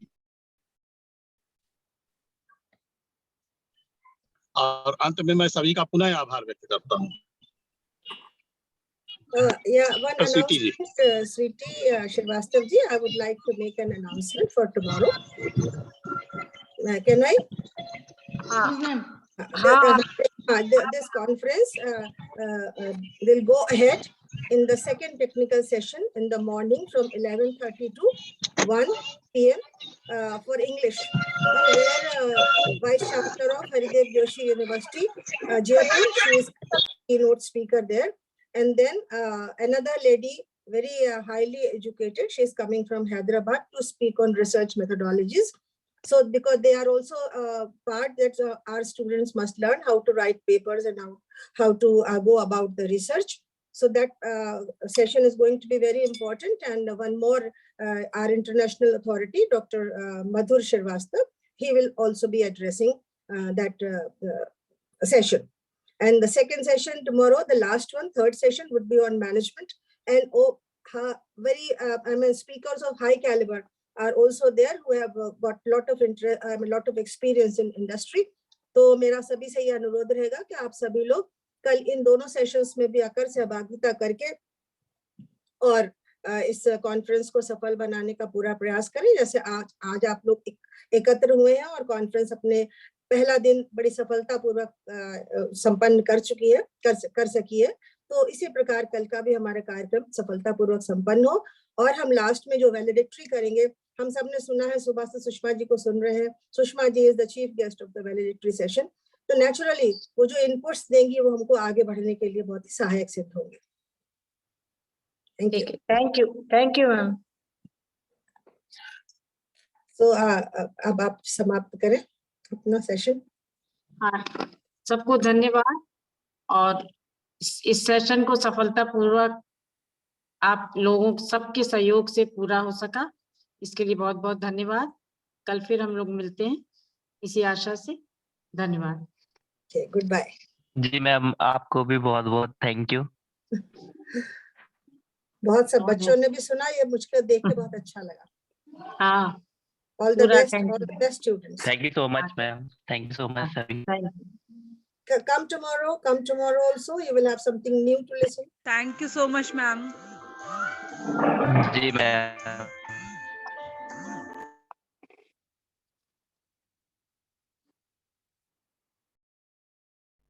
चरण मैम, कल मिलते हैं.